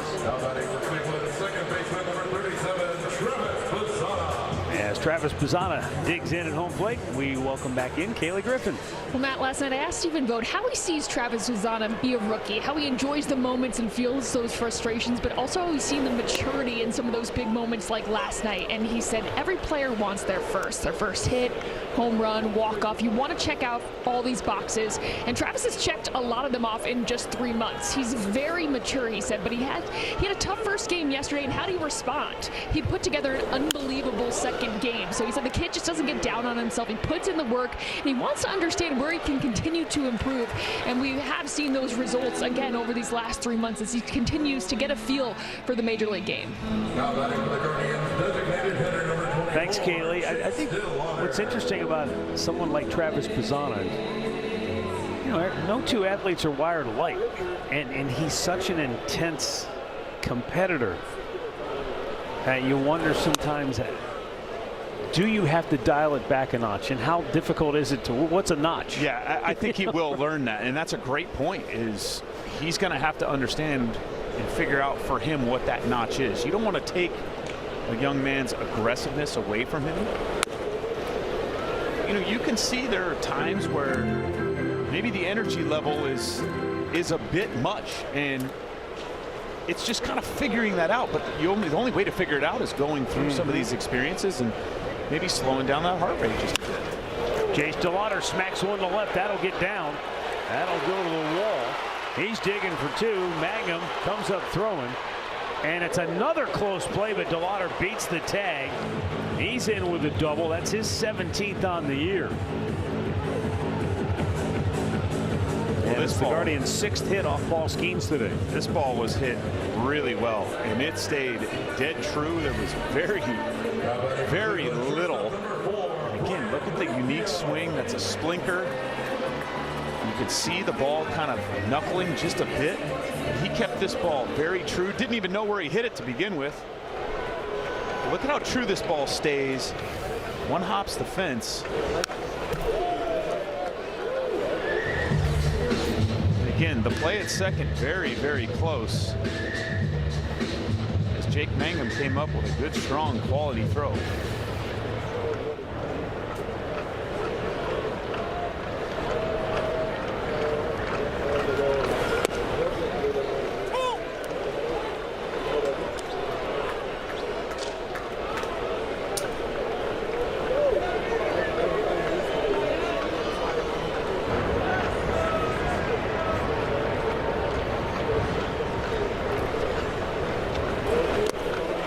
Went fishing, and he strikes out to end the inning. 6 complete. Pittsburgh 5, Cleveland 1. School is is back, and Dick's has the latest styles and hottest trends. Like Retro Run, Clean Court Classics, and new favorites to win your year. Plus, finish your list with backpacks. At that point, it was a 1-1 game. And an errant throw. It looked like Arias was supposed to be at the bag. He wasn't there. And the go-ahead run came home to score for Pittsburgh. Then, the ensuing inning, Arias is at second base. He goes back. He overruns the base and doesn't re-tag it on his way to third. The Pirates appealed. He was out, and that ended the inning. And at that moment, it's a one-run game, and that could have been a pivotal moment because you had a chance with one out. And Stephen Kwan at the plate to get him home from third base could have been a different ball game. And now it's snowballed as Pittsburgh put 3 on the board in the 6th inning to now lead it 5-1. Hunter Gaddis is the new pitcher for Cleveland, facing Ryan O'Hearn, who is 0 for 3 today. He had a line drive to right to end the 1st inning, and then a Kyle Manzardo diving stop in the hole, and a good feed over to Joey Cantillo, who was sprinting to the bag to beat O'Hearn, and that ended that inning. He was so frustrated by that play, he spiked his helmet into the ground. He's 0 for 9 in the series, and he's been a guy that has been a huge contributor to this Pittsburgh offense. 34 runs batted in since the start of June, second most in the majors. So why has Pittsburgh rebounded from a year ago from the worst offense in baseball to the best? There's a prime example. One piece of the puzzle. They're not a one-trick pony. They don't rely on any one guy.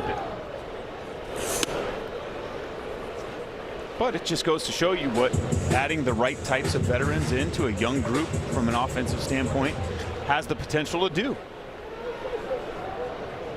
There is a world where finding the right pieces to the puzzle play out very well. That's ball 4. Plus, I wonder too, with a guy like O'Hearn, who came up in Kansas City, heaped a lot of expectations on his shoulders. People probably, expected him to do more than what he was capable of doing at that time, and what he learned from that. Now you come to a ball club with a lot of young players. He can impart some of that wisdom onto them. And that's extremely important. Just having time, having room to develop is a very big deal. And not every path is linear. Some guys, it takes a little bit longer to kind of really hit their stride. Nick Gonzalez sends one back into the seats. He has 2 hits, 2 doubles, 2 runs scored. Third best hitter in the National League. He's chasing a couple of really, really good hitters. Otto Lopez and Luis Arraez, 1 and 2 in the National League batting race. And then Nick Gonzalez. At the start of the day, Otto Lopez still batting a lofty .335. Arraez right behind him at .327. And then Gonzalez, who with his 2 hits today is up to .312.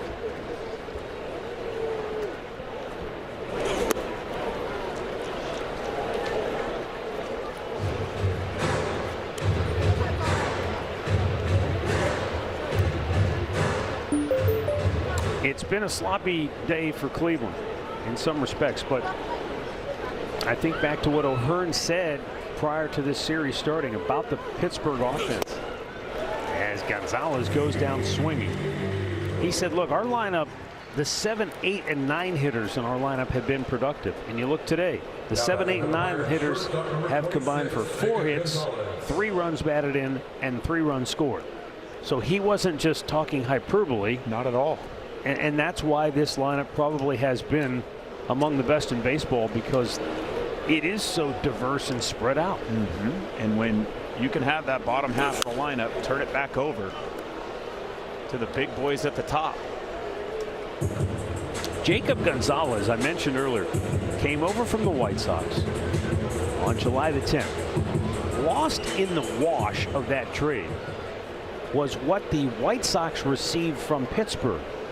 It was Pittsburgh's competitive balance pick in the draft that just happened.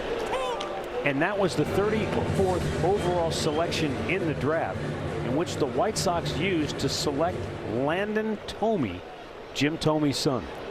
Yep, that's a name you may have heard of. And that potentially could turn into being a big deal. Bazana to Rocchio. Back to Manzardo. It's a close play, but they turn. And ending double play. Stretch time in Cleveland. 5-1 Pittsburgh.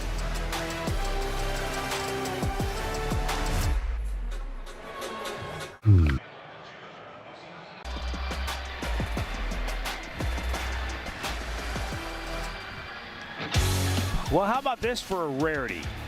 When was the last time you saw a left-handed catcher? That's Benny DiStefano for the Pittsburgh Pirates. And I believe the year was 1989. And he ended up catching a few innings for the Pirates. And the reason that came about was the Pirates pitching coach at the time was Ray Miller. In the previous September, they were sitting waiting for the plane at the airport. And they were watching the game on TV, and he just kind of said out loud, how come there aren't any left-handed catchers? And Benny DiStefano's ears perked up because, hey, like yourself, he was one of those guys like, if anything I can do to make the club, I will do. No doubt. So DiStefano got a left-handed catcher's mitt, showed up the next spring, and Jim Leland went, huh. He said this would really benefit us because at the time, I don't remember, there was a different roster constraint than there is now. And he said, I think they had lost a roster spot from the previous year. And so he said, man, the ability to have an extra catcher in an emergency would be huge. And DiStefano became that guy. They didn't have to use him often, but he did. He's the last left-handed catcher to catch in a big league game.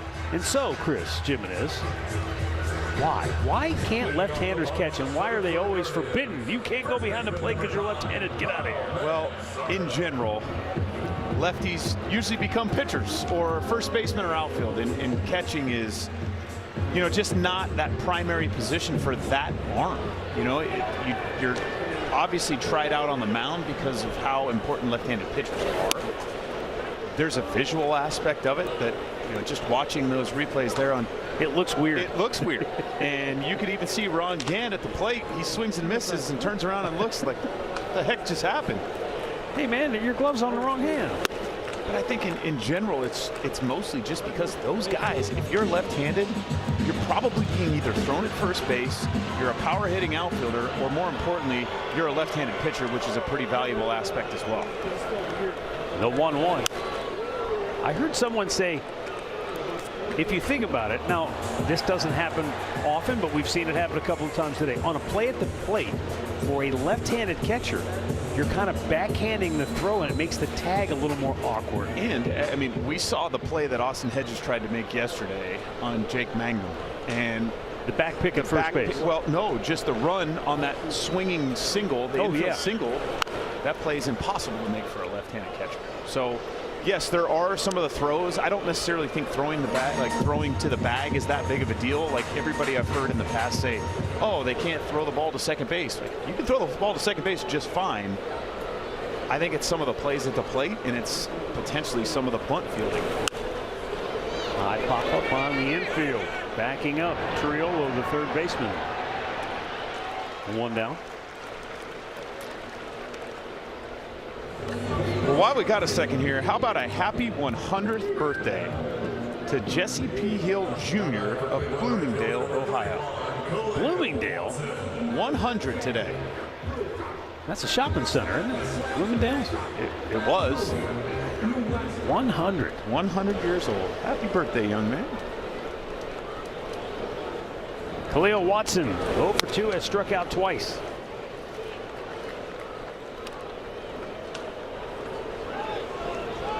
All Skeens. That 3-run sixth. It was almost like it just filled his sails with a lot of wind, and he's just been cruising. Well, that's what good pitchers do. You take advantage of mistakes that the other team makes. And you know, we've talked about this time and time again. The Guardians are a team that have to play defensively perfect, offensively as good as they possibly can.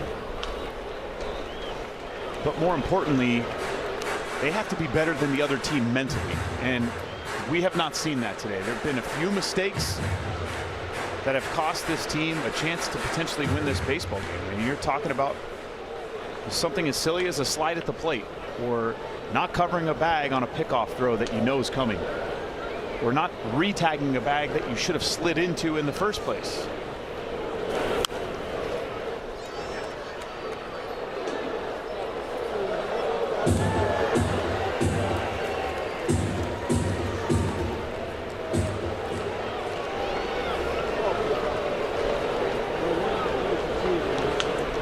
The 1-2.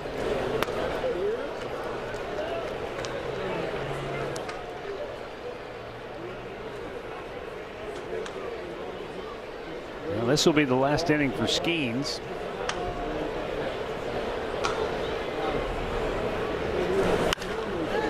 Roped into right field, Khalil Watson.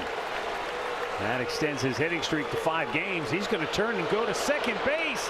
Close play. The call is safe. Very aggressive base running by Khalil Watson. Down 4. You've got to make sure you get there, and he did. Well, again, you're not going to fault a young man for trying to make a play and be aggressive, but knowing the situation of the game, you know, maybe makes this a little bit easier to kind of just hang out at first base, as this play was extremely close. Almost looked like he was trying to bait Valdez into thinking he was going to just stop at first, and then he hit the gas. And he certainly made it there. So now you're sitting here with 1 out and a runner in scoring position. And Gabriel Arias takes ball 1. Skeens walked him on 4 pitches his last time up. Hard to do.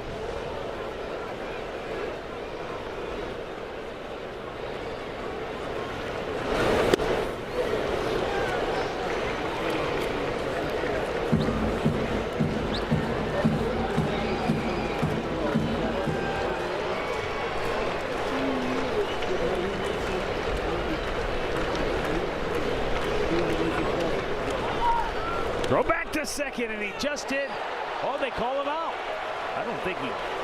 I'm not sure he made the tag there. It looked like he kind of missed initially, and by the time he tagged him, he was on the base. And Stephen Vogt is going to challenge. This, I believe, is a good challenge. I do believe he got back in there. Roberto Ortiz, the second base umpire, made the call on the field. This is Alan Porter. Cleveland is challenging the out call at second base. Porter, the crew chief. We'll turn it over to New York now. He certainly looks like he's on the bag there. Yeah, he's on the bag. And he never came off either.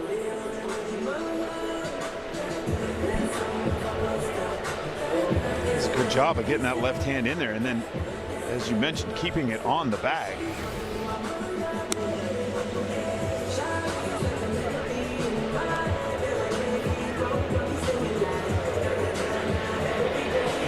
I tell you what, I hope for Khalil's sake, and No this kidding. does get overturned, because one more mistake and Stephen Vogt he may have a meltdown in the dugout, and he's about as mild-mannered and easygoing a manager as we've seen. But you can only take so much. Again, these are just some of those mistakes that you have to learn the hard way sometimes. But you don't have to learn all in one day, You don't. do you? No, you don't. You certainly don't. And again, in general, most of those mistakes you would expect young guys to make, not guys that have been here for a few years.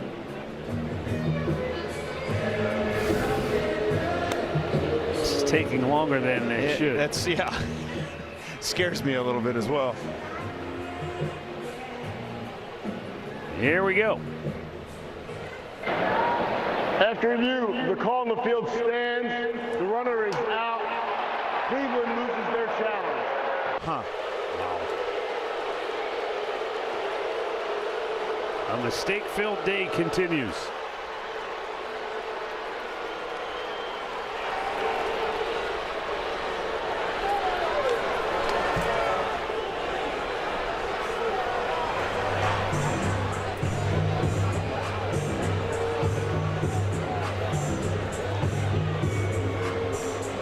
And the slow burn continues.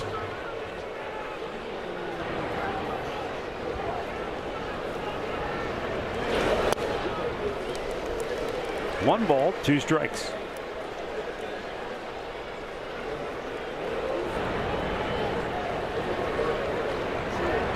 The 100th pitch of the day from Paul Skeens is strike three.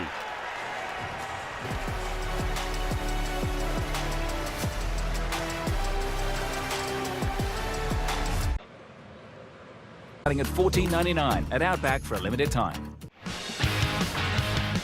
Our progressive defensive play of the game. How about a twofer?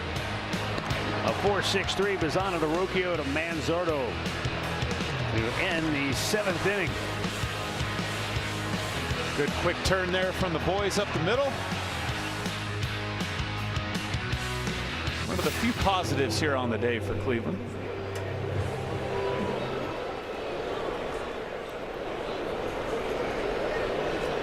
Henry Davis, the Pittsburgh catcher, will lead off the 8th inning.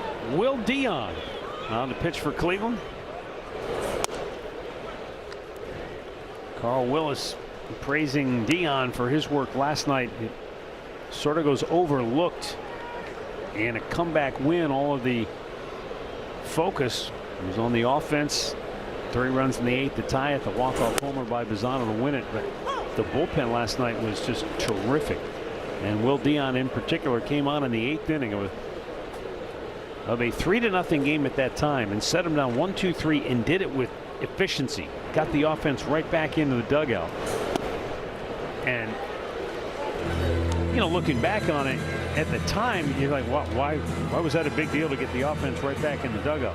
Well, they had 2 hits in that 7th inning. They had 2nd and 3rd. They had an opportunity. They didn't get the big hit, but they came right back in after a quick top half of the 8th. And it started with a Kwan single, and then 4 hits later they had tied the game. So great job by Dion last night. He strikes out Davis to start the 8th today. A word now from Kia.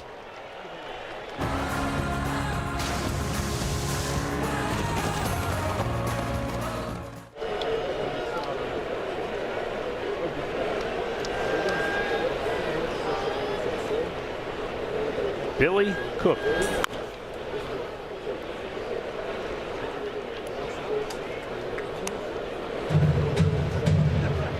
Three for 3, 2 singles, a triple, 2 runs scored, 2 runs batted in, and a stolen base, plus a runner thrown out at home plate from center field. That's when you know you're going well as a ball club.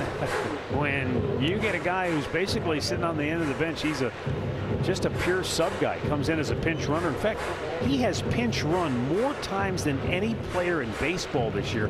19 different times he's been called upon by Don Kelly to just come in and be a pinch runner.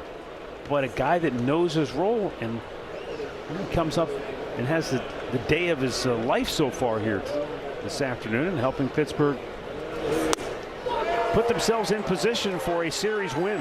He's down on strikes, 2 away. Will Dion. And struck out the first 2. Hey, Guards take on the Diamondbacks coming up on Saturday, August 1st. 15,000 fans will receive a Cade Smith bobblehead thanks to Pepsi. Get your tickets today at CLEGuardians.com. That's August 1st. First 15,000 get a bobblehead, a Cade Smith bobblehead, all thanks to Pepsi.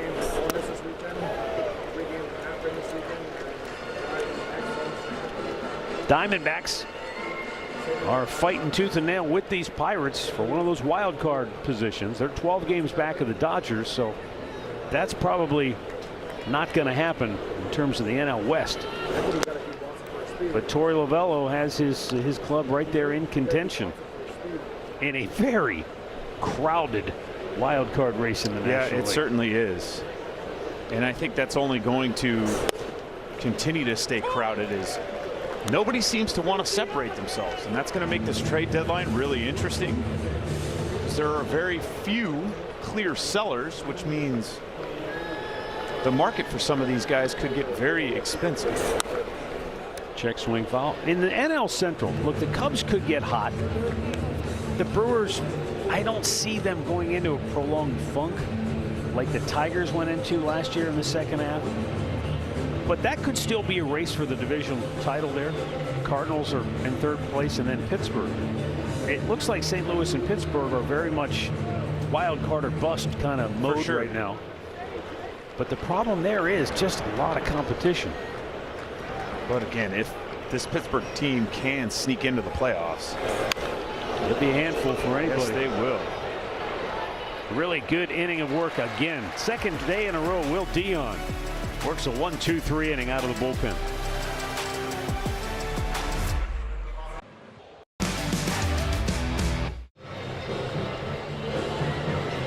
Hey, score big on authentic gear at MLBshop.com. Everything from memorabilia, hats, hoodies, jerseys, they've got you covered. MLBshop.com/Guardians, the official source for your Guardians gear. Our Sarah Auto Park pitching change. Pirates go to the bullpen for the first time today for Mason Montgomery, who was the opener in Game 2 of the doubleheader last night. Worked the scoreless first inning. And the left-hander who can rush it up there with the best of them. Facing Patrick Bailey, Petey Halpin, and Stephen Kwan here in the home half of the 8th. Turnpike rivalry certainly saw the fans turn out, even with the goofy weather we had. 92,959 turned out for the 3-game series.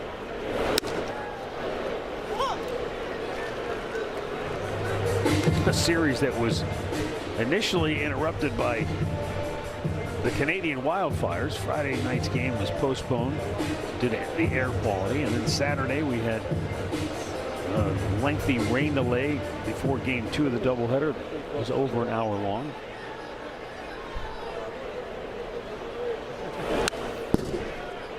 A beautiful day to wrap the weekend up, though. It certainly is that.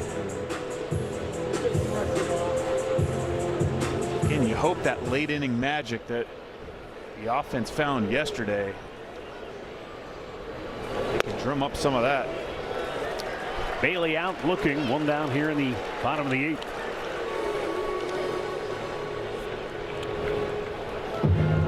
Now batting for Cleveland, center fielder number 0, Petey Halpin. And up comes Petey Halpin. 1 out of 2 today, and a modest 4-game hit streak for Halpin.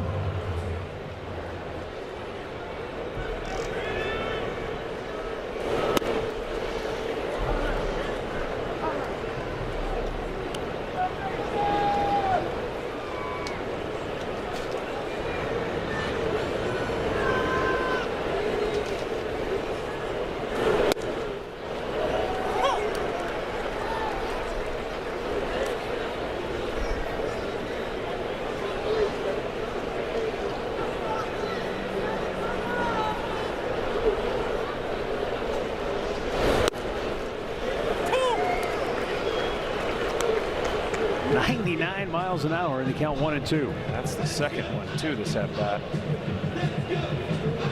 First one was a good pitch at the bottom of the strike zone. That one was pretty much middle. He spoils one to stay alive.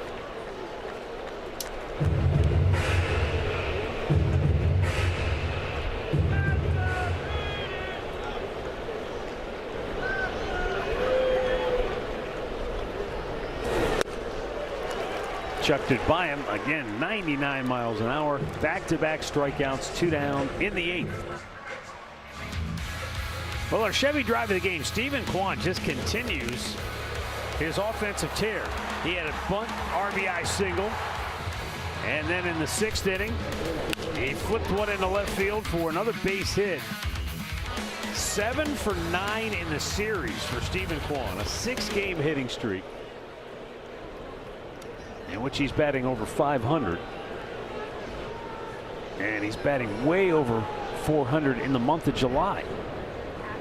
Again, just really good to see Stephen Kwan kind of getting that confidence back again. You know, that's so much, there's such a big part of hitting, is going up there feeling confident in your abilities. He certainly looks like he has that again. Stephen Kwan in the leadoff spot today, but that's not necessarily something that, you know, where he's automatically back as the sole leadoff hitter. Travis Bazzana has done a good job when he has led off at times, so they're going to continue to mix and match. Kwan grounds out. All right, the Guardians go 1-2-3, and we'll head to the ninth. 5-1 Pittsburgh.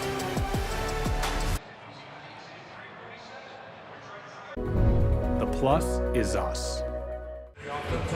Guardians Youth Summer Camps presented by Union Home Mortgage are back with over 16 baseball and softball camps across Northeast Ohio.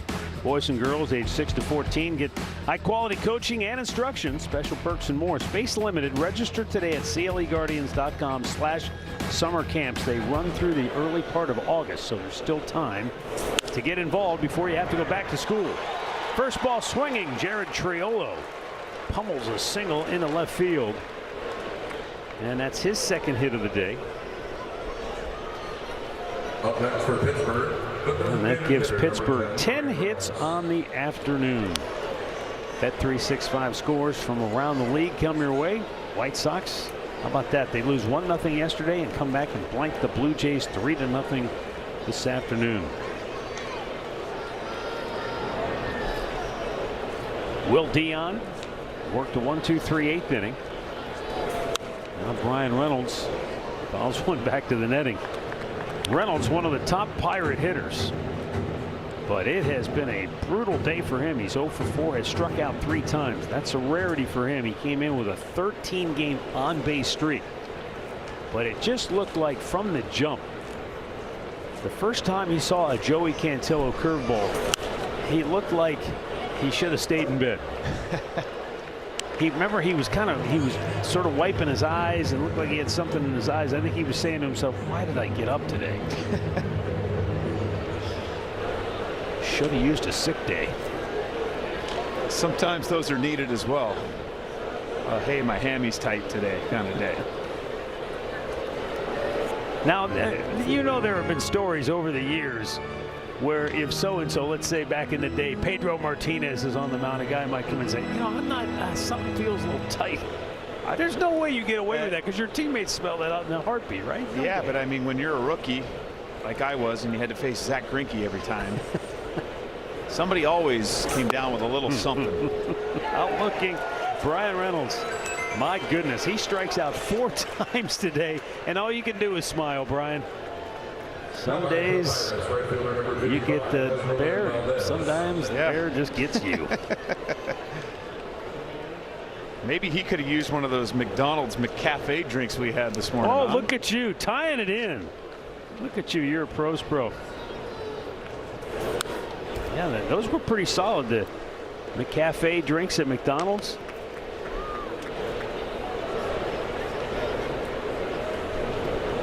Freeze-dried dragon fruit. I think that's the one I tried. I do believe that's the one you had. I had the Dr. Pepper one, and it did not disappoint. The dirty Dr. Pepper. Dirty Dr. Pepper is where it's at.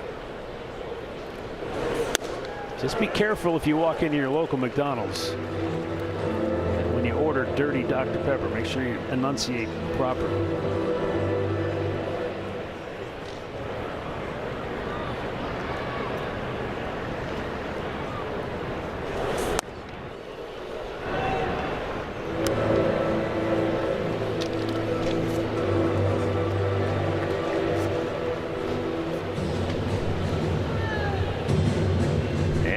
The magician Valdez 0 for 2 has walked twice, struck out twice.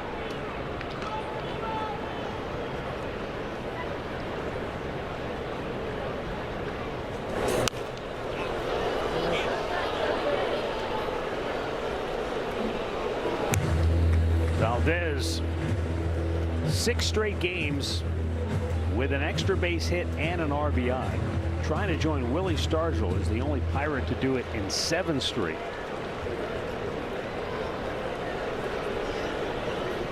Or I should say the last Pirate to do it in 7 straight back in 1971. But I'm going to go out on a limb and guess that old Pops never got credited for an RBI double on a ball that barely reached the outfield grass behind second base and got an RBI out of it. But that was the conditions last night with the sky. That's right. And the smoky haze. Right. And he popped one straight up. Nobody saw it. It didn't land more than 20 feet behind second base, but it went for an RBI double. 3-2 is hit a ton. High in the air, deep left field. Kwan is looking up, and it's way out of here. Onto the home run porch, and he's done it. He's equaled Willie Stargell, the last Pirate in 1971 to have an extra base hit and an RBI in 7 straight games. As Merlin the Magician made that one disappear, didn't he?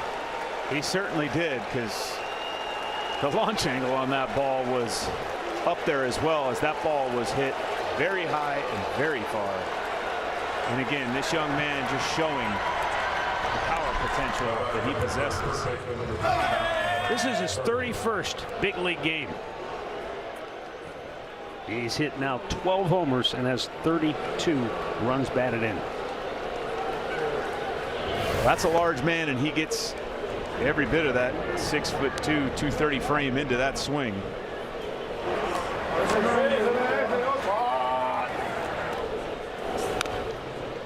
Ryan O'Hearn fouls the pitch back.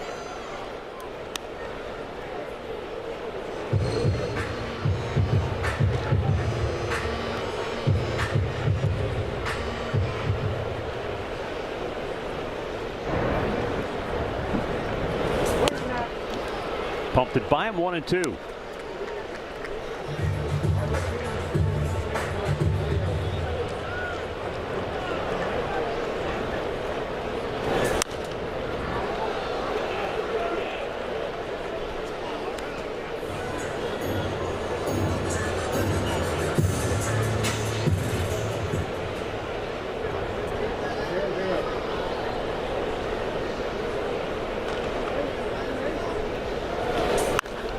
Yanks that foul. Nice play by Manzardo.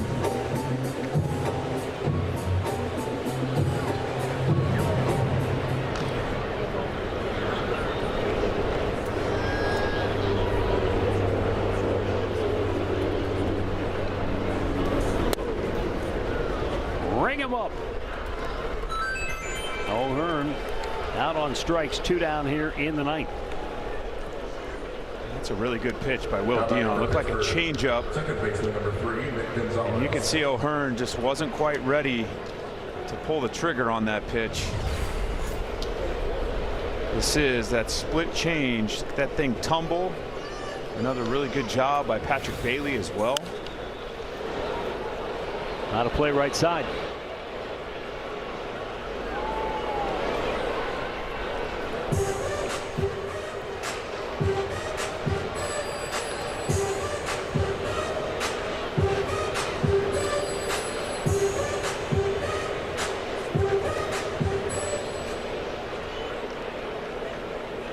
Nick Gonzalez, 2 doubles, 2 runs scored.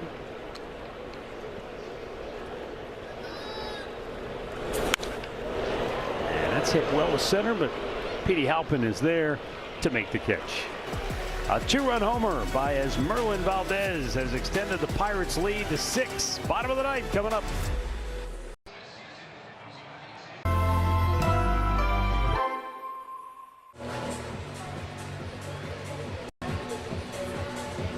Bottom of the ninth inning, and it will be Bazzana, DeLauder, and Rocchio due up for Cleveland. On this day, 1936, Bob Feller, at the age of 17, made his major league debut. It's amazing. He was still in high school. Yeah, I couldn't even imagine, you know, in today's day and age, a player at 17 years of age making his major league debut. I mean, we make a massive deal out of somebody 19, 20 years old making their big league debut. That would have been pretty cool, though, for me to go to Principal Bowersox. Mr. Bowersox, can I leave school early today? I have to go down to the stadium and pitch. I wouldn't even have told my principal. I'd have just done it. You would have just ditched. That's your generation, though, I tell you. We're full of it. Isaac Mattson on to pitch the ninth for Pittsburgh. And Travis Bazzana takes a strike. He's 0 for 3 today. Matson, born and raised in Erie, PA, went to school at Pitt. So it wasn't hard for the Pirates to find him. Grew up in Erie, but a die-hard Cleveland fan, Indians fan. How about that? Must have been all those Akron Arrows games we played in. Well, I think it's because we used to go there on the press tour. That was an annual stop, Erie, Pennsylvania. Hector's Cafe. I'll be darned. Good coffee? Hector DiTullio and his wife would put out a spread, and I'm telling you, it would blow you away. I mean, you felt like you were at Thanksgiving, Easter, and Christmas all rolled into one. Table piled with pizza and pasta and everything in between.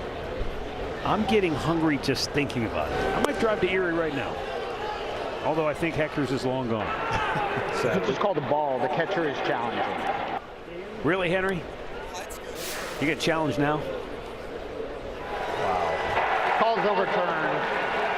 Pittsburgh have 2 challenges remaining. Bazzana out on strikes on the challenge by Henry Davis. Not great decorum there, Henry. Just saying. Man, it's kind of the way it's gone for Cleveland this afternoon.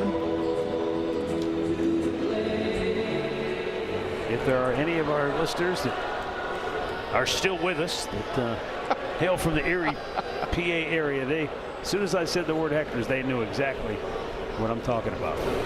Susie Giuliano would be leading our bus on that particular part of the leg of the press tour, and she was like the de facto mayor of Erie when we would roll in there. They would walk up to the bus, roll out the red carpet for Susie, and then the rest of us would just follow. Well, at least you knew your place. 2 down, yeah. My place was to eat. Pull up a chair and just eat until I couldn't breathe. That would have been my place as well. Shortstop number 4, Brian Rocchio.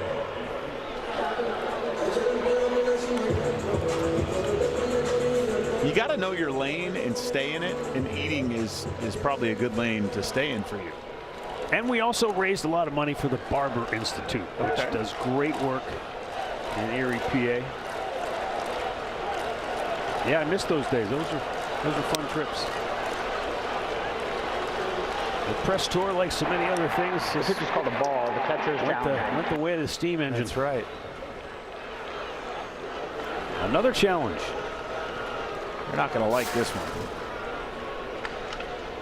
Why does he keep challenging? Henry, I don't know if he knows. There's 2 outs. It's okay if you take them home with you. It's okay. You don't have to burn them all.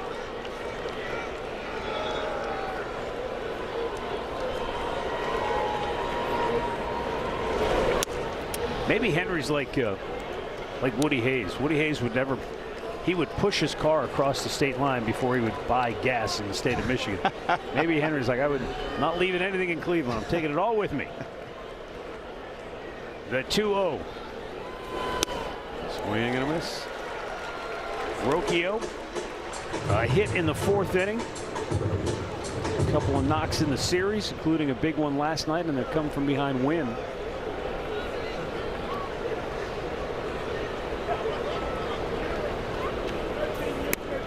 Barring the unthinkable, the Guardians will fall to 13-15 in the absence of Jose Ramirez.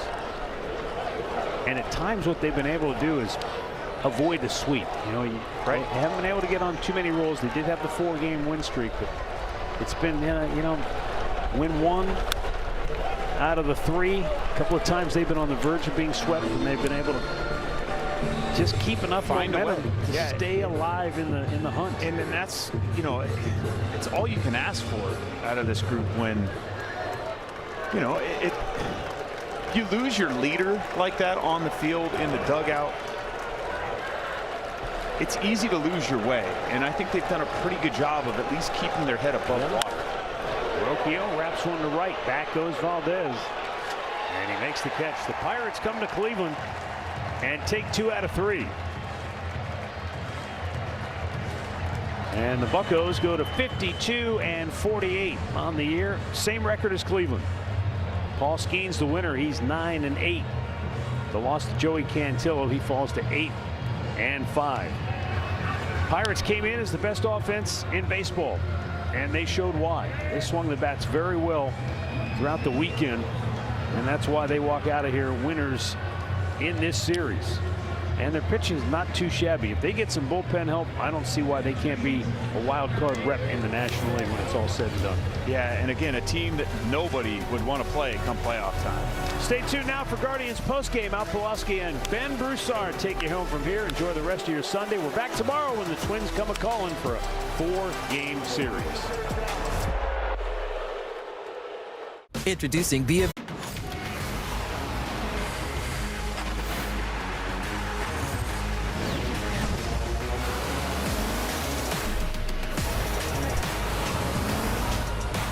Well, Joey Cantillo pitched pretty well today. Had some things go wrong behind him.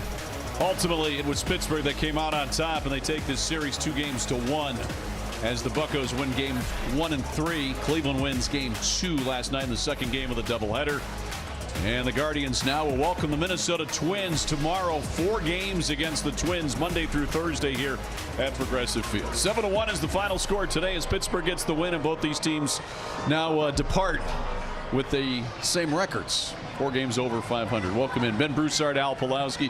Well, today, Ben, it just seemed like Cleveland number of mistakes, and then on top of that, some of the replays looked like they were going to go Cleveland's way, and then they just didn't. So perhaps they had different angles in New York. Yeah, I mean, when we're facing someone like Skeens, you don't want to give them any extra opportunities. So I think every mistake we make is magnified, and I think the guys know that too. You got to take advantage and, you know, station to station when you're supposed to be station to station, and just try not to make those mental mistakes. All right, let's take a look back to today's game. Cleveland was down 1-0 in the third inning. They were able to tie it. P.D. Halpin got a hit yesterday, got another one today. This is a nice piece of hitting here. Yeah, he's looking really good, and he's doing what he should with that pitch, and you know, was able to get on base and get something started. So he's on runners at first and third. Stephen Kwan, a perfect bunt here on the safety squeeze. Arias slides home safely. That was Cleveland's only run today, but it was a bunt RBI single for Stephen Kwan. I mean, perfectly executed, and I think with someone like Skeens on the mound, if you put a good bunt down there and with the speed at third, it's a really difficult play to defend. So that tied the game in 1, and you're thinking, okay, you know, Cleveland is starting to get a little bit to Skeens. Ultimately, they got 7 hits off of him today, so not terrible offensively, but then things kind of unraveled. Gabe Arias, a couple of misplays today. I know that he would love to have back. Yeah, it looked like, you know, they had a back pick on, and everybody knew about it, and somehow there was a cross-up. He didn't know it was coming, wasn't able to react and dive forward or do anything there, and that, I think that was probably a dagger to the heart for the guys, just to give a run up like that. Yeah, and clearly Patrick Bailey was not happy with the effort of his teammate there at third base. And then here at second, this is a tough one, to be fair. It's the correct call. Once you cross second base, you've got to hit it on the way back. He did not do that, and he's out. But a couple of perhaps mental errors that hurt the Guardians at key times. You know, I think